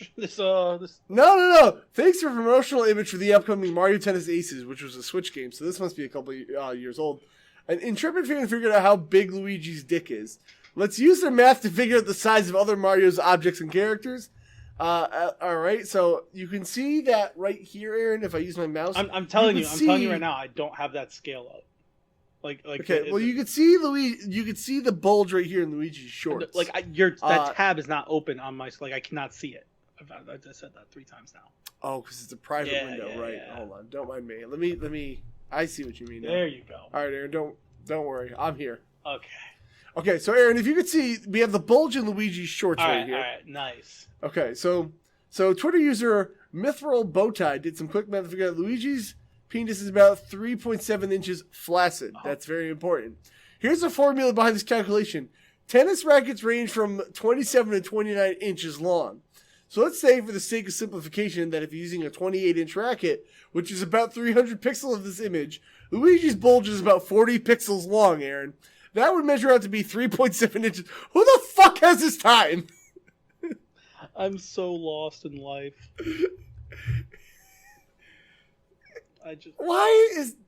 Why does this exist? Apparently, Peach is 3'3". Okay. I hate this. I like that somebody went and did the math on all the things in Mario specifically based on Luigi's penis. I hate the internet. I just can't, dude. I'm done. I quit.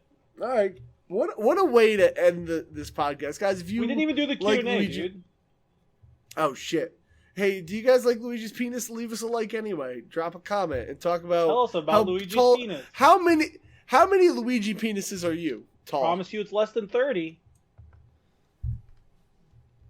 Because isn't that what Lady Dimitri is?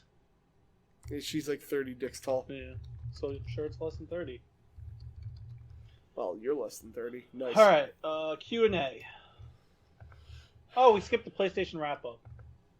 Oh, what is that? Oh, you didn't see it?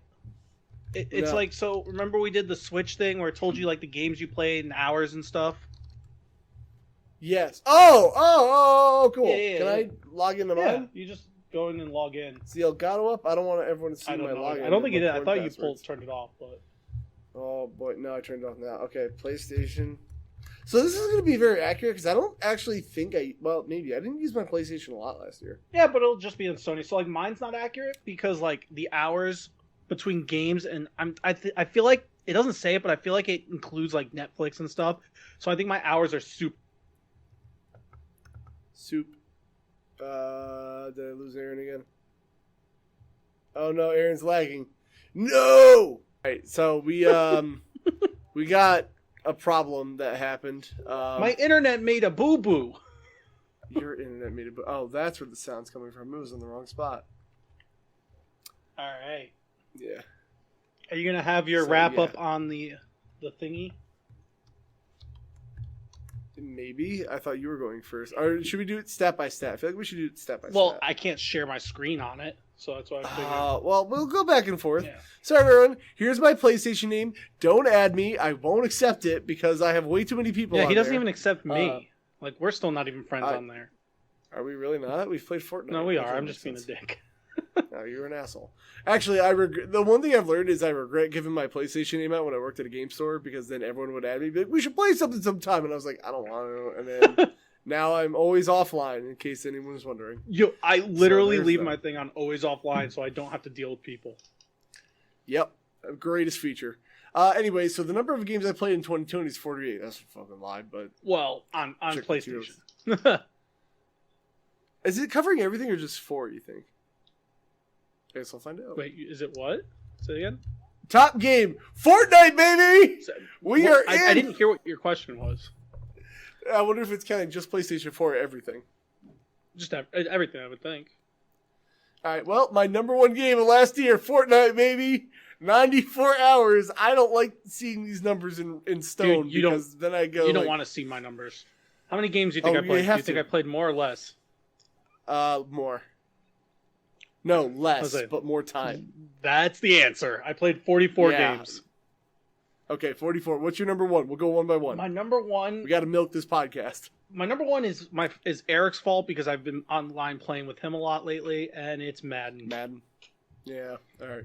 Number 2, Monster Hunter World. The jump, though. 94 hours to 29 hours. All right. My number 2 That's is a lot. MLB The Show 20. My number 3 is Last of Us Part 2, which is 28 hours, and that's about 18 too long. My number 3 is Fortnite. Are you ready for the hours? okay. Are you ready for the hours? Yeah. We're going to go backwards. Sorry. So my number 3 is 120 hours for Fortnite. Oh, My number 2 is MLB The Show 20 with 379 hours. That's a lot, Aaron. My number 1 is Madden with 395 hours. That's so many hours, Aaron. That's too many. I mean, there are times where I'll just like leave it on and go do something, but yeah. That's too many hours, Aaron. Not the baseball one. The Madden one is too much. My top genre is first-person shooters, which I guess apparently Fortnite did doesn't. 40 of. I guess Fortnite doesn't count as a first-person shooter. No, it's a third-person. Well, I just played Warzone a lot, so. My top genre is sports. with 899 hours. Oh. Okay. Oh, this is what you're Yeah. talking. So enemies collapse in fear. Who found that stat? I'm sure they probably have some random running things in the background. Oh, weird. Total hours of gameplay in 2020. Oh my, I don't like this. I don't like seeing these numbers because I think about my life. Do you ever use any of your PlayStations for like Netflix or something like that? Yeah. Because it must count that, right? They have to, because the only games I really played in 2020 were the 3 that were on there, and then I played like in total maybe 200 or 300 more hours tops of every other game. So that would put me at like 200 or 300 hours. But that would put me at like 1,100 hours. And this is saying I've played almost 2,000 hours of games. But Anitra and I use the PlayStation as our Netflix and YouTube machine. So it would make sense if that was like the case. Because it has me at 1,921 hours. And I don't think I've played games that much. Right. Well, that makes sense, I guess. But I don't know, because then the next stat. Well, the next stat being, if I scroll down, hours played locally. I don't know what that means. That makes no sense, because you've played Fortnite. Offline. You've played Fortnite offline. so much, though. Yeah, but 18 hours of... Because it said you played Fortnite for 90 hours. Friends? Maybe, I don't know. Well, 907. I hate these numbers out loud. I hate these numbers out loud, Aaron. I don't like them. My hours they played make you locally realize is double yours. They make me, even still, they make me feel like I've spent way too much time in my life sitting in this fucking chair. Yeah, but what also, else are you going to do? Time's not wasted if you're having fun. Oh, that's true. Go to work. Hours played in VR, 0, the way it should be. I don't care about Last of Us stats. Days played in 2020, 125. I played 235 days. Wow. Afternoons on a Sunday. See, it says that, but I don't feel like that's right. There was that time, so mine's evenings on a Sunday, but I think there was that time where on Sunday, literally every Sunday, you and I were playing Fortnite for like 2 months straight. That's true. That's probably where a lot of it comes from. That could be so it. Mine is very similar to yours on the weeks, except for mine is, so see how yours goes down until Tuesday and then starts going up, except for Thursday? Mine is like that, except Thursday is in between Wednesday and Friday. It literally is like most on Sunday, then it goes Monday, then down to Tuesday, and then back up until Saturday. So it's weird. Why don't I play games on Tuesday? That's so weird. Well, I don't know reasons. Well, Tuesdays and Thursdays I had class, so that usually fucked me up. But for me, so Wednesday makes sense because Wednesday we usually do the podcast in the evening, and then I'd go to bed, so I didn't play games a lot. But Tuesday doesn't make sense to me. Somebody's tracking this. Wow. How many trophies do you got? Not as many as you. Jesus, I don't. Honestly, I'm not a trophy hunter, so this means nothing to me. Me either. But I got 291. Yeah. See, I got all bronze, which means I'm a third place.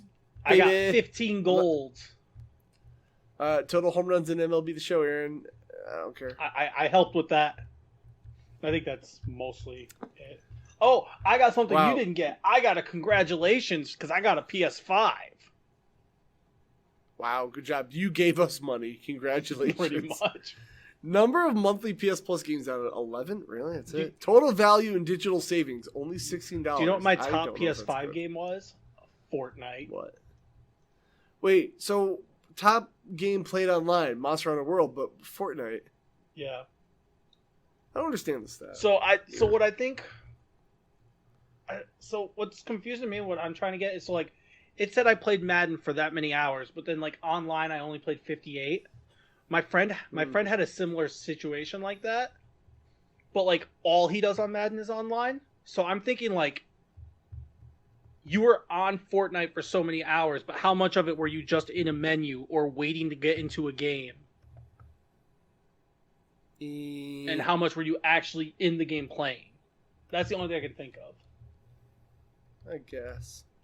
I don't know. I just thought it was kind of cool to see. I like those things because they make me hate myself. Yeah, I'm like, I don't like seeing how much time. Like, honestly, I turn off the viewers when I'm streaming, but I'm about to start turning off the time streamed because I'm like, oh boy, I've been sitting here for a while.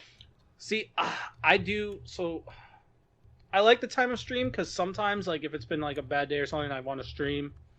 Like, I don't want to stream very long, so I kind of like keeping track of like, okay, I'm around 2 to 3 hours. This is a good time that like if I'm in a good spot to wrap it up, that I'm gonna be like, yeah, that's probably good.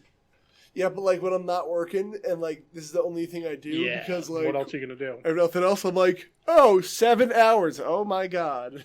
Yeah, but you were gonna Then I'm spend like, those 7 hours fuck. playing games anyways. It's just now you have. Yeah, but I'm like, should I have done something else? Should I have cleaned for Tina? Should I have done this? I put up a fucking ceiling fan for her and got a garbage disposal in today. So you know what? I think I So did a yeah, good you job. did that today, and then tomorrow you can go do the streamies. It's fair. Yeah. Yeah, that's why I wanted to. I was like, oh, I might stream tonight, but I was like, let me just bang out both these chores. That way, tomorrow I'm like good, you know. I don't have to like fuck. And also, after learning how fucking annoying that fan was, Yeah. fine. It's shitty because like, all right, if you ever look at a fan and it's got these little bolts that like adhere to the center of the fan where it goes zoom zoom spins, they sent me an odd number of them, and they all take 2. That's stupid. So how the fuck do I even have an odd number? Not even like whatever. So it doesn't bother me anymore because I'm mad at it. Kill it. So Kill it with a fire. Burn it. I will. What else do we have to do? Q&A. Q&As. We haven't done one of those in 6 years. We are not good at this, and like, man, I'm gonna edit while I watch AEW tonight. It's gonna be so good. We're such bad podcasters, bro. According to the recent analytics, we are like slightly above mediocre. Yay! Yay, we did it! We're better. But all right, so let's do Chris's first, just because it's on Twitter, and then I can. Why? Because then I can close Twitter. He's sexy though. Yeah, he is. Fa fa he is. foo, yummy. More like fa these nut ease. Aaron, can you do the intro? Because I don't feel like doing it this week. If you want I it, really if you want it tomorrow, I do. Yeah, I'll do it tomorrow. I'll do everything else. I'm just saying because Anitra, it'll be around 11ish because I have class from 8 to 11. Side note, real quick, because speaking of cats, so I put up a thing the other day about how my cat recently passed away in like July, but it's recent I to saw me. that. And I was like, send me pet pics, and Teets' cat looks just like my cat, and it makes me sad, but also great. Nice. I don't know if I sent any pet pics on that. I saw the post. And I don't care. Yeah, thanks, Aaron. You really care about me. Thanks. Wow. All right, moving on. Wow. Okay, bro. That sounded like you had your own shit going through Okay, bro. this week. Like, you didn't have your own shit, bro. Bro, the potential of me stabbing you right now, bro, is greater than me inventing the Attitude Era, bro. I invented Bret Hart. All right, so I kind of want to be in Vince Russo's head for like just a little no, while. you don't. Chris, I do.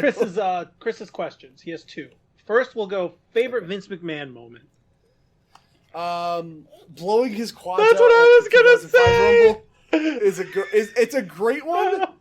And then the other ones are like just shit you hear backstage. Like my, you know what the thing is? As much as I shit on Raw and SmackDown, like the memes that come out of WWE, even when it's bad, are almost worth watching it for. Like, even though how bad it is. But anyway, Yeah, blowing his quads out is number 1. The other thing is, I guess JR was on maybe his podcast or somebody else's, but I guess like it recently came out that like the reason like things seem to change week to week right now on like WWE is because like the last person to talk to Vince McMahon is usually the thing he puts the highest stock in. So like one week you'd be like, oh, that Ricochet guy's great. Look at him go. Look at him go, Vince. He's like, yeah. Look at him. He's handsome. Hey, he's fast. We should do it. And then the next person can come in the room and be like, hey, that Ricochet guy, like, it's not doing it. And Vince will be like, oh yeah, he's the worst. Like, and then, but also he still thinks it's all his idea because he's such a fucking egomaniac. So like, you could just pretty much convince him to do anything apparently. Interesting. And also he didn't know what a burrito was, even though he ate one every day for lunch. So there's that. Next question. Any games? Wait, what are yours? I just told you the quads. Quad is my number we 1. can't just go. We can't go by that one thing. That's like my number 1. And then It's the time you got turned down by the E, Aaron, isn't it? I wish, because then I would have been on their radar at all. Yeah, that's fair. I don't know. Would you take a job with the E? Honest question. 100%. Yeah. That's guaranteed money. All right, fair. Got you. Like that I've never understood that argument. So like I get wanting to be a star or whatever, but like people were shitting on Tyler Breeze for a while when he was off TV, and he was literally like, yeah, you may be shitting on me or shitting on WWE for not using me, but you know what I'm getting right now? a paycheck to still be able to go to the training center and train in the thing I love and practice in the thing I love and do the thing I love. I mean, don't get me wrong. I get house that. shows, which just because you're not seeing him wrestle doesn't mean he's not wrestling. There's fucking weeks and months worth of house shows. Well, I got other issues with the E, but I won't get into those. I mean, now, yeah, I don't know enough, but there's also that. Well, 150%. Because even if you're not on TV, you're still getting a paycheck. It's still a job in the end, and that is the top paying company. Yeah, that's fair. So, how do you feel about Stephanie McMahon inventing women, though? I mean, thank Lord she existed. What would we do without her before she invented all the women? Anyways, next question. Any games or genres you actively hate besides Dark Souls? Wait, you missed another thing from Chris's. He had 2 questions. Yeah, this is the second one from Chris. I did it backwards. I went 2-1 instead of 1-2. You didn't. What about the Rumble thoughts? Oh, that was different. Go ahead. Thing. What was it? Any games, genres you actively hate besides Dark Souls? Real-time strategy can fuck itself. I just don't have the brain power. I understand that. Super Mario World. Real-time strategy. What else? No, like I can't do real-time strategy at all. Why? There's too many things going on at once. MOBAs. I tried to get into League. League I'm just sucks. not Mario World bullshit. What else? Fuck, hold on. There's one more. Point and click adventures. Yeah, I can't do point and click adventures. Oh, and also visual novels, including dating sims. Like, not one, they're fucking weird and people get way too into them, but that's like. But also, there's just not enough going on. But you like Until Dawn. I do like Until Dawn, but again, I call them girlfriend games, and that's because I wouldn't have played Until Dawn unless Tina was interested in it. Like, I would be like, this is fucking boring to me, and I'm like, I need to do more things in the game. That's me. So I don't actively hate it, but like I can agree with RTS, real-time strategy stuff, because like I personally like turn-based way more. Oh yeah. I can continue the joke and say I hate all platformers. I actively hate platformers, every single one. All of them. What I do actively hate Zelda. I honestly think is this like another fucking meme or like it's a mix of meme and real life. Why do you hate Zelda? It's so overrated. The entire series is overrated. Yeah, but is it overrated or do you not like the games? Again, different. No, it's overrated, dude. Not every game in that series is a triple S greatest game of the system series. That I can agree with. There's bad Zelda games and people need to accept that. Like, I don't know. I can go off. Nintendo can make bad games, guys. It can happen. I can go off on how Zelda is just, ugh. Some of them. Like, all right, here's one I'm going to proudly say. Ocarina of Time is the most overrated fucking Zelda game. By far. Have you ever heard of Breath of the Wild? No, that's my second overrated one. But, like, Ocarina of Time, everyone's like, oh my god, this sprawling Hyrule Field? There's so much going on. Like, there's nothing fucking going on in that world. Which is funny, because Ocarina of Time is one of the few ones that I actually thoroughly super enjoy. No, it's a great game. Yeah. But, like, you can't call it a great open world game even for the time. There's fucking nothing going on. Yeah, I don't know. It's not great. I just think the whole series is super overrated. So I've just taken it to the next step of fuck it. It's the worst series of all time.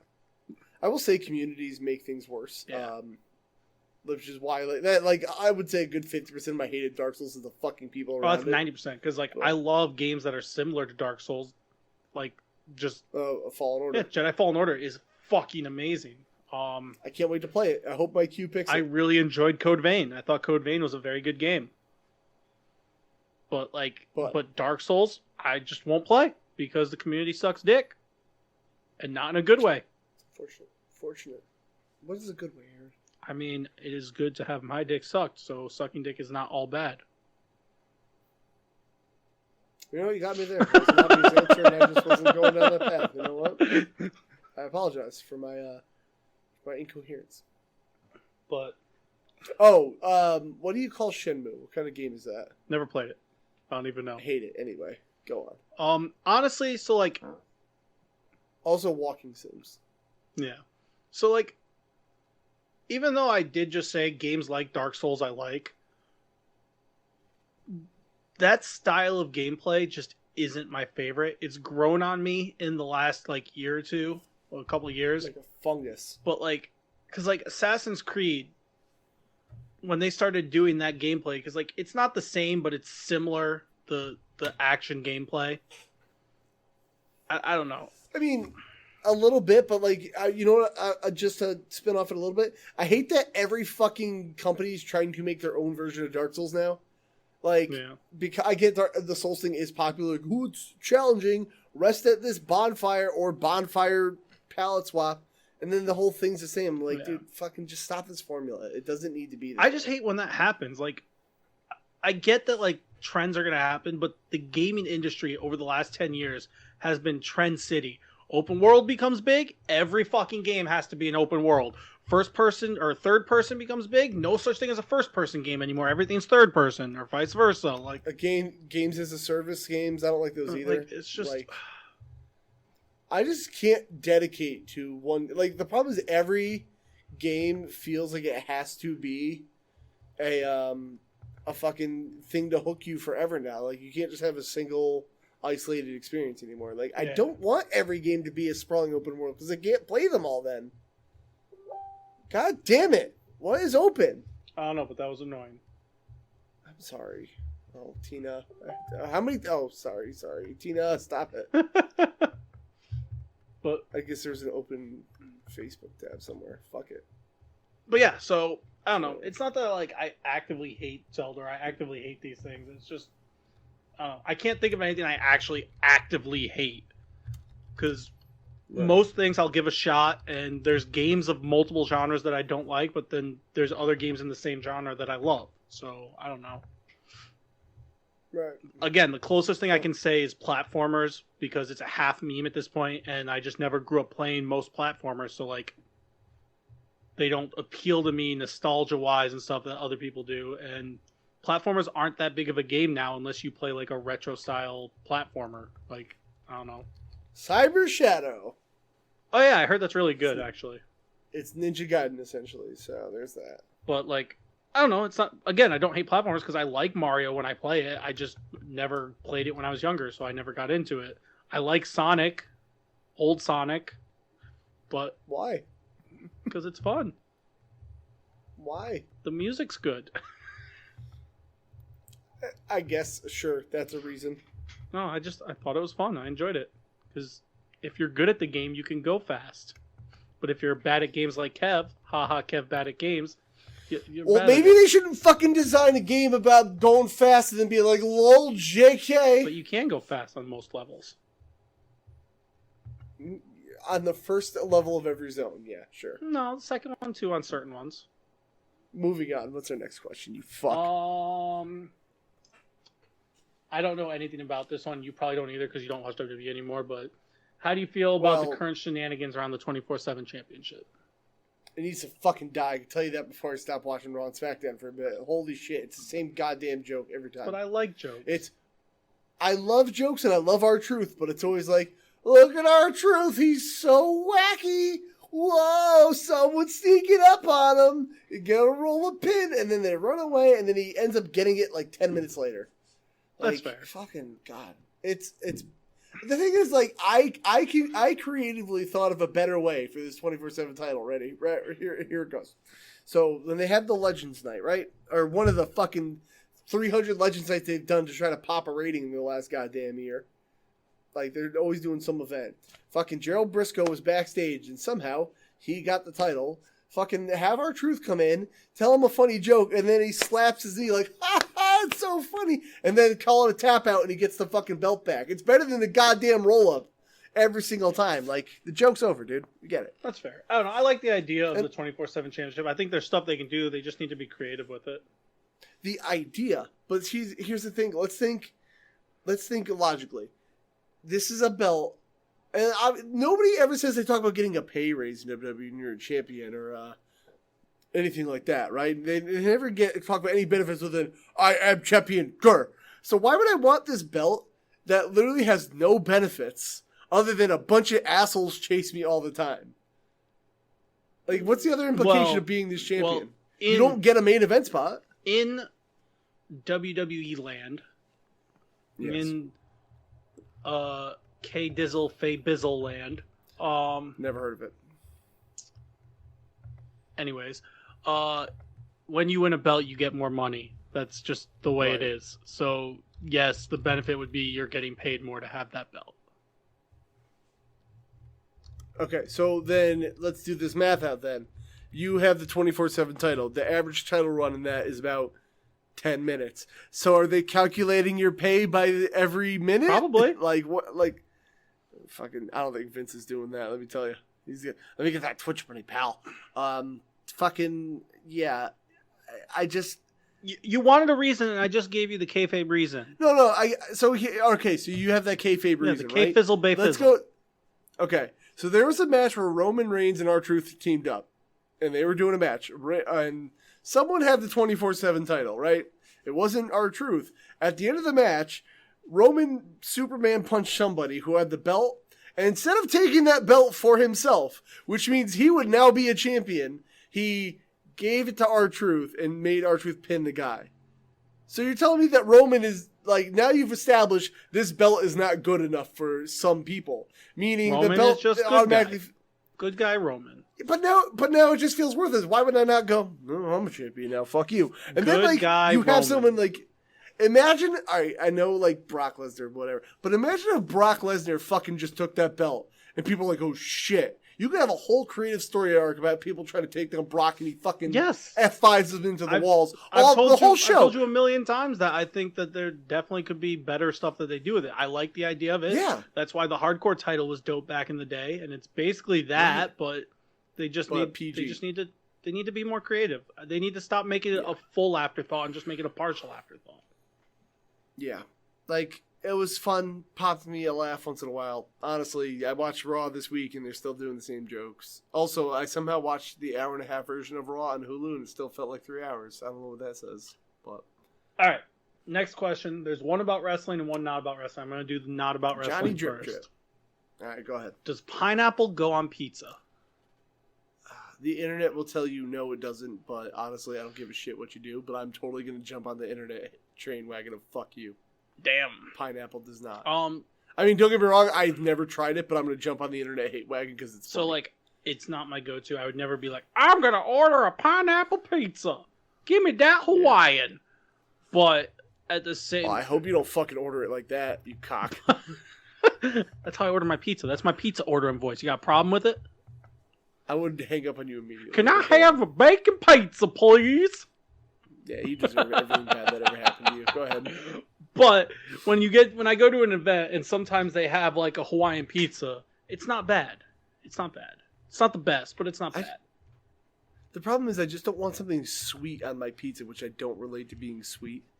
I feel like it'd be a mix of flavors. Like It's I want actually cheese and sauce and it's salt. actually pretty good, especially in Ohio where like sauce is sweeter than it is in Connecticut. That's an actual thing. Like just the sauce out here in general is just sweeter the way they make it.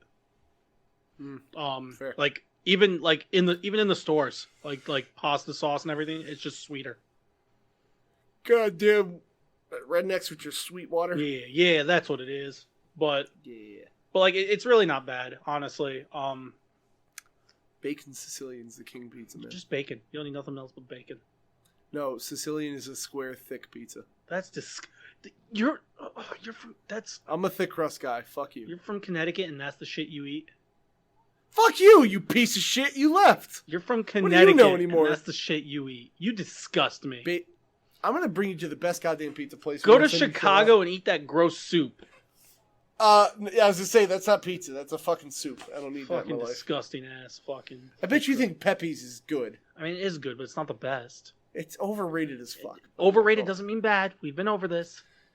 I know, but we should just do an exclusive tier listing of pizza places. I am so Just- down. Actually, no. What was the other one I had? I wanted to do like frozen meals or like shit, like Like Lunchables, frozen Kid snacks. Cuisines, There should be like frozen snacks. Yeah. bagel bites and shit. Yeah, I'm down to do that. If I can ever get you for a goddamn evergreen, Well, I maybe said it. don't make my life so hard. And the last two times that I was actually able to do it, you canceled too. You have cancellations on your fucking record. Yeah, but you just life has been throwing you shitstorms, so I'm gonna blame you anyway. Fair. Oh, I'm sorry. These things out of your control. Guess what, Aaron? Grow the fuck up. Okay? Grow the fuck up and control when your dog dies, bitch. Just fucking give him CPR and be like, I gotta record today. Fucking, can you wait? Like, That's so fucked up. Holy I'm so sorry. I'm so sorry. I don't know how to respond to that. Anyways, the last question of the Q&A is I'm a piece of shit. thoughts on the men's Royal Rumble. Why only the men's? I'm gonna say both because I didn't really look up much about the women's. I'll briefly go over the whole card because it was whatever. Women's tag match. I'm tired of Ric Flair banging Lacey Evans for some reason. I don't really understand that. Actually, we're gonna do a little thing. A while back, they tried to do a Lacey Evans babyface run, where she was like, "I'm a proud Marine. I love my daughter." Well, they were like, "I love my daughter. I served our country." Like sympathetic babyface. I'm a mother. I'm a wife. You know. Lol. Now I'm banging Ric Flair. Lol, lol, lol, lol, lol, lol. Like what the fuck? That's actually kind of funny. That Whatever. makes her face run even more heelish. Well, they're doing the same shit with Lana. Lana's been in 2 angles where she's fucked somebody else while she's married. And then now all of a sudden they're trying to do this babyface run with her. Like she has never been portrayed as a good person. Ever. Once. Ever. But she's got some kick-ass music, so you know what? And she's blonde, so maybe Vince is like, I don't know, pal. Who doesn't so like anyway, this woman? Yeah, the women's tag match was bad. Not bad, just didn't care. I To be say honest. again, I haven't watched it. I was supposed to watch it with them, but we are going to be doing live like pay-per-view reactions from like bigger shows more often. Yeah, Mania maybe night 1. I don't know if I can do night 2 because depending if I'm working, I assume. Well, I'm not talking about just me. I'm talking about like we could potentially do some other ones, like maybe do like an AEW Impact, maybe even. I'm actually annoyed that they're doing a fucking Sunday pay-per-view for AEW next. But anyways, They've been doing Saturdays. anyways, we can figure that out. We will figure that out. Because Next that thing. sounded like it was fun, and I'm excited. Oh, Rumble was good. Anyway, what was next? The Sasha Banks Carmella match. They gave Carmella a weird OnlyFans entrance, and I don't know what her new gimmick is. It's weird. She almost broke her neck in a suicide dive, and I was actually kind of concerned. It looked bad. Like they didn't even cut away. Sasha was like, "Holy shit, are you okay?" Like, yeah, she landed straight on the old jaw. Okay, Been there Women's before. Rumble That was sucks. really good. Yeah, I don't know why so many people try suicide dives. You shouldn't. It's really there's a reason it's called that. Well, I can see. Women's Rumble was good. Bianca Belair was my pick to win, and they should because that girl is fucking talented beyond all I hell. used to not like her, but she 100% grew on me. She's really good. She's really a good. Fucking like, athlete too. Holy shit! They should just push her like female Mr. Perfect. Like God, she's good. That's really what they should do. That would be interesting. And I'd her be and down Montez Ford are gonna have a charismatic child one day. If that girl could even get pregnant, I don't think she could. Like I'm pretty sure it'd just be an iron plate right here. She's got the fucking craziest 8-pack. Yeah, she's a monster. She is a fucking athlete. I dig that. The one thing I did hate about this, and this kind of applies to the men's rumble, is that I'm really fucking tired of every year they exploit all the holes in the rumble. Like, oh, both feet didn't touch the floor. Like Naomi got knocked off the apron on her back. Like you're fucking out. Like, oh no, but she scooted back to the ring and used Bianca's hair to pull herself back. I'm like, dude, you're fucking out. Like you got knocked out of the ring. I don't know. You landed on your back. I think it's dumb. like it because like it lets cool things happen. Like sometimes it's just Okay. dumb, but I do think they shouldn't do But it every I year? do think they shouldn't do it every year unless you're Kofi. No. Kofi should do it every year, but Naomi's like the female Kofi spot for that. But I'm like, I come just- fucking on. I don't know. I think it's cool to do sometimes. I do like it, but I can see where you're coming from too. Yeah. Or like Billie Kay's thing when she came out is that she didn't even enter the Rumble. She just went by commentary, was like, la-di-da, I'm going to walk down and like do her little gimmick. I haven't kept up on SmackDown. I'm going to start doing a better job. And like every time somebody came out, she would like go up, give them her like headshot and be like, you want to team up? And I was like, imagine if this was real sports and like one day the Giants were just like, we're not going on the field yet. You guys keep playing. Like we're not going to play yet. And then like it was just dumb and I don't like that. But Bianca winning was awesome. They had Victoria come back, which is wild. Girl's a monster. Jillian Hall, who I didn't remember until Chris started talking about it. Do you remember her? Yeah, I didn't remember her for a while. Who else? There was somebody. They also did this weird thing with Nia Jax and Shayna Baszler because they're like the tag team that just can't get along, guys. They're always at each other's throats, and like they did a thing where like they helped each other, and then Nia eliminated Shayna, and then Shayna got eliminated, but then they were like cool with each other, and just went back in the ring and beat people up. So they were cool again. It was really confusing, and like I also hate that, like, oh, I got eliminated from the Rumble. Let me go in and eliminate other people. Like, that doesn't seem like it makes any sense. Like, I feel like they'd be like, well, you clearly got eliminated by somebody who's not in the match, so, like, get back in there, kid, you know? Like, that doesn't, it's fucking dumb. What else happened after that? The Roman Reigns versus Kevin Owens match was really good, minus Paul Heyman fucking up the ending. Yeah, I heard about that. That sucks. Yeah, that sucks, but those handcuffs looked super plastic. So I don't know why Roman couldn't just be like, and break it. That would have made him look really strong, too. It would have. They didn't do it. But anyway. It's so weird really bad hearing when so many people say Roman's doing good. Well, cause it is weird, because the thing is, and like I know everyone's going to be like, oh, you're just contradicting because he's a heel, and everyone cheers the heel. No, it's the thing that people wanted. Like, I don't like how overbooked he was, but I don't think anyone did, you know? Like, if you shove someone down your throat, you're gonna reject it because it's annoying seeing the same result every time, you know? I don't know. I think that's just an internet thing because I mean, look back at the day. Stone Cold won everything. Hulk Hogan won everything, and they were still the most over people ever. I think it's it's just the modern day internet smart bullshit. But maybe it is, maybe it's not. I'm not saying you're wrong, but like let's look at like Ronda Rousey, who I was excited to be in WWE. I was like, oh shit, and she's a good wrestler. But she won every match the same way. Oh, Ronda throws. Oh, it's an armbar. Like, the most diverse thing in her win-loss record was she pinned somebody once. Yeah, but it was like, it's the same my thing. argument with that is, do you want me to tell you a Stone Cold Steve Austin match? Punch in the corner. Stomp. Maybe get beat up. Get whip, reverse, Louis Thez press, punch, flip off everything, punch, stunner, 1, 2, 3.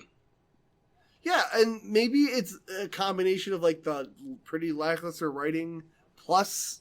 I mean, I don't know. It could be. I think the excuse that they always win / they use this. Well, Jericho always wins at AEW, and I don't care about that. They use the same moves is just a bad argument. There could be other reasons. I don't know. I haven't been watching it, but I think those as reasons are bad because look at the top guys throughout the years that got cheered on and were loved. Hulk Hogan, Steve Austin. Well, I mean, Hogan I never thought was good even back then. I was like, he just comes back, does the Hulk Hogan before we were alive was the biggest thing ever in wrestling. I get that. No, I understand that, but he was also like the first one on a main event. Not a main event, like a worldwide stage to be seen that way. But like, come on, every Hogan match is and then just and then just leg dropping, you know. So like, I don't know. Maybe you just don't like some people. Yeah, I'll fucking know. I just think I think there's more to it, but I just hate those as excuses because, I mean, every top guy has their moves. That's what they use. Like if you're going to look at UFC.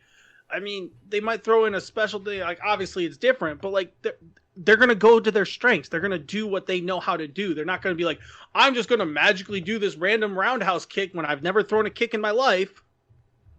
Some guys do. So actually, going back to Ronda Rousey, that was her fucking shit. She decided, I'm going to throw all my judo and grappling out the window, and I'm going to try to kickbox Holly Holm, and her coach should have been fired. Yeah, but anyway, all right. But that's my point. Like. Yeah. Stick with what you know. I don't know, I guess. Men's Rumble. This is the greatest Rumble ever. Right. So, all right. Christian came back. Pop. Edge came back. Obviously, they announced Orton and Edge were number 1 and 2. Oh, Carlito came back. That was fucking weird. Carlito's so jacked. Yeah, and he's so jacked. I apparently missed him on Raw because I watched the Hulu version. I guess he's hanging around for a bit. That's actually kind of cool. I like Carlito. But it's weird because I thought like because Primo and Epico got released, and I thought they were all related, and like there were issues. I don't know, whatever. Couldn't Vince tell you. business. All I know is Carlito is jacked as fuck now. Yeah, he fucking looked good, man. It's so crazy, man. If he fucking got into like half of that shape back in the day, he'd probably be one of the biggest stars right now. His hair is still very large, in case you were wondering. Carlito's the fucking man. I love Carlito. I liked his little gimmick. Spit in the face of people who don't want to be cool. Yeah, I heard that music. I was like, wait, fucking what? Like, that was weird. Oh, also, side note, there's the Bad Bunny thing isn't even worth mentioning. I fucking hate celebrity spots.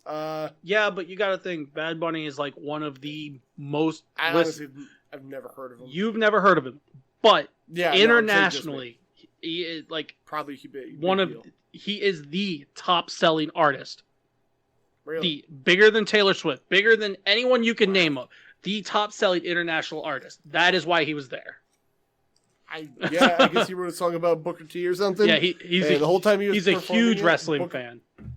Yeah, the whole time he was performing at Booker T looked like he wanted to be anywhere else. But yeah, he's like it's top 3. I don't. He might not be number 1, but he's like top 3 biggest international selling artists. Not the biggest in America, obviously, but the biggest worldwide. Yeah. And I think that's the thing is WWE's really trying to pull in a lot of the worldwide market. Let's bring back the anonymous or the guest general managers. Great, so good. Anyway, so the men's rumble, so this goes back to the exploiting the rumble, exploits. Like Edge and Orton brawled on the outside. And Edge ended up hitting Orton in the knee with a chair. But Orton was never thrown over the top rope. So they fucking, Orton's injured. Oh, they carry him to the back. And then, you'd go back to a shot at the Rumble. And then they'd keep playing a replay of Orton being helped to the back. And he looks back at the ring. And he goes back to doing what he was doing. And then, more clips of the ring. And then it's what's going on with Randy in the back? And then I swear somebody said, it looks like Randy Orton's out of this match. And in my head, I went, he's going to fucking come back and win the Rumble, isn't he? Because he never fucking was eliminated. I think it would have been even better if they didn't keep mentioning him. If they just made the crowd forget about him. Yeah, that would have been great. And then when he came back, then it would have made people even more mad when he came back. And then when he lost, people would have been like, oh, shit. But that would have been good heel heat. That would have been I never fucking said I was out of the match. Whatever. But it was every 2 minutes. It's oh, my knee. Oh, I'm getting help to the back. Yeah. Fuck. The second, I think we were down to the final 4. It was Edge. I don't even fucking remember. But I just remember me and Chris were had this moment we were watching. We were Orton's going to fucking win the Rumble, isn't he? We were oh, fuck. And then which, I mean, is what they wanted, probably, but. Maybe. I feel like if they were putting that much emphasis, as you said, on it, it probably means they wanted people to think Orton was going to win. Yeah. Well, so I got to when it got to 29, I was fuck, Goldberg's going to come back. Because the first match of the night was Drew versus Goldberg. Yeah, Drew won, right? And I was why are they doing that so early? I was oh no, they're going to give Goldberg time to rest up. I was oh fuck no. And the second I heard the bro, and I was oh thank God it's not Goldberg. I was fucking thank you. And then it was I was waiting for that clock to come back. I was oh fuck. My other guess was for the first time ever, the 31st entrant in the Royal Rumble, and I was hear Brock Lesnar's music. I was gonna be fuck. I don't know why I'm such a I guess a negative Nancy, but whatever. Yeah. But the second Edge dumped whoever was over, I was Randy Orton's coming back. And then he went for he hit the RKO. I was God fucking damn it. And me and Chris was just God no. And then they were throwing each other. And then Edge reversed them. And I was just oh. What a pleasant surprise. That's not the worst thing to happen. And I love Edge. And people are always oh, but how come some legends are fucking, oh, we love when they come back. But then other times people are oh, man, these fucking old-time legends, you need new stars. I'm yeah, but Edge will actually put somebody over as opposed to Bill Goldberg, who's I'm a superhero to those kids. I think they need 54-year-old Goldberg. I think the big thing for Edge is just the fact how he was never supposed to wrestle again. And like, yeah, that's a totally different and thing. the fact that like he was forced to retire, I wouldn't say in his prime, but it was still kind of near his like prime. Yeah. He wasn't like on the downswing. Like he could still wrestle every day and would have been a very good like just to see him come back and be in one of the best shapes of his life coming back. Right, and like that's totally understandable. Like Bill Goldberg's just a fucking egomaniac who's a mark for himself. Like that's why he's an asshole. Like I'll still fight you, Goldberg, anytime. I just need to know, is Christian staying back, or was that a one-time thing? I think that was a one-off thing, to be honest.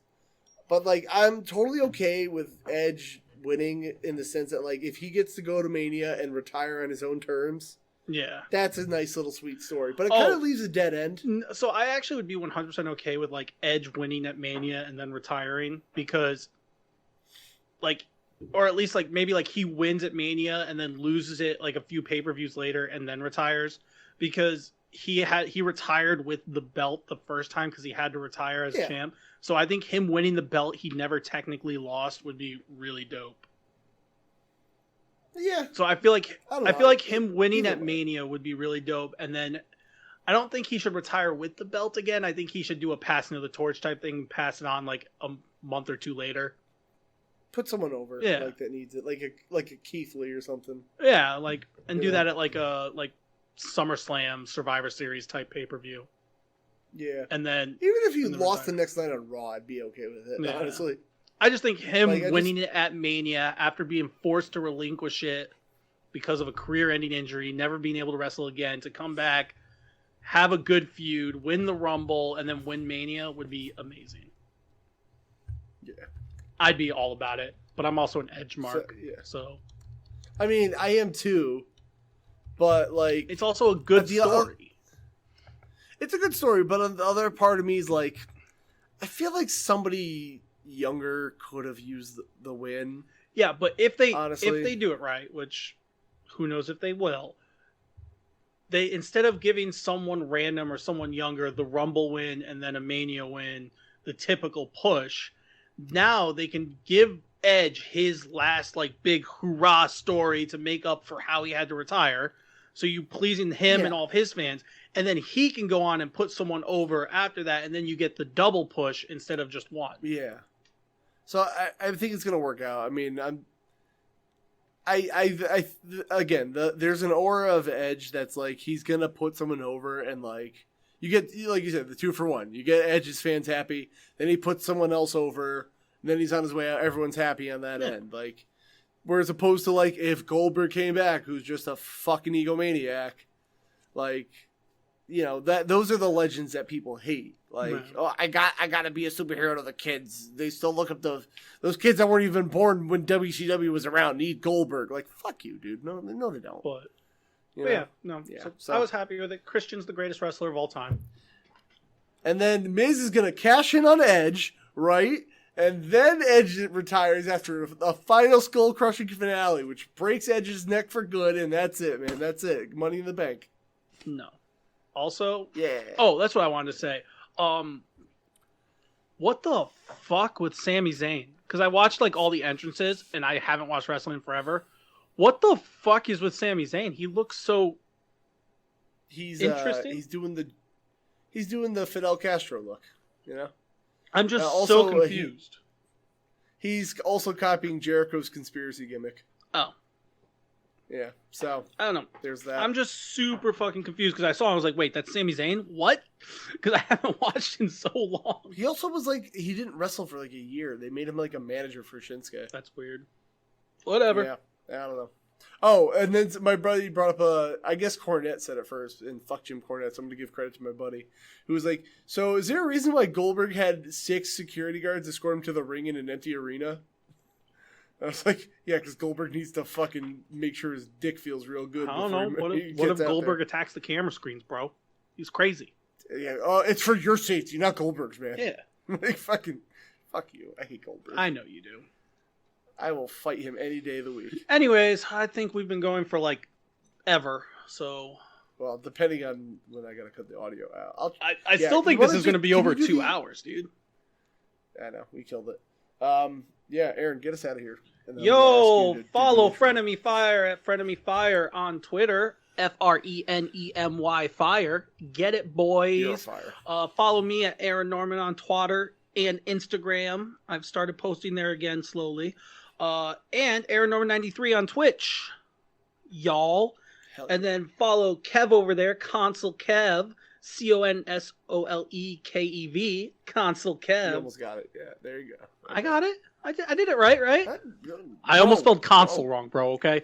Over on Twitter That's and fucking Twitch. stupid. Also, mine is ARENNORMAN.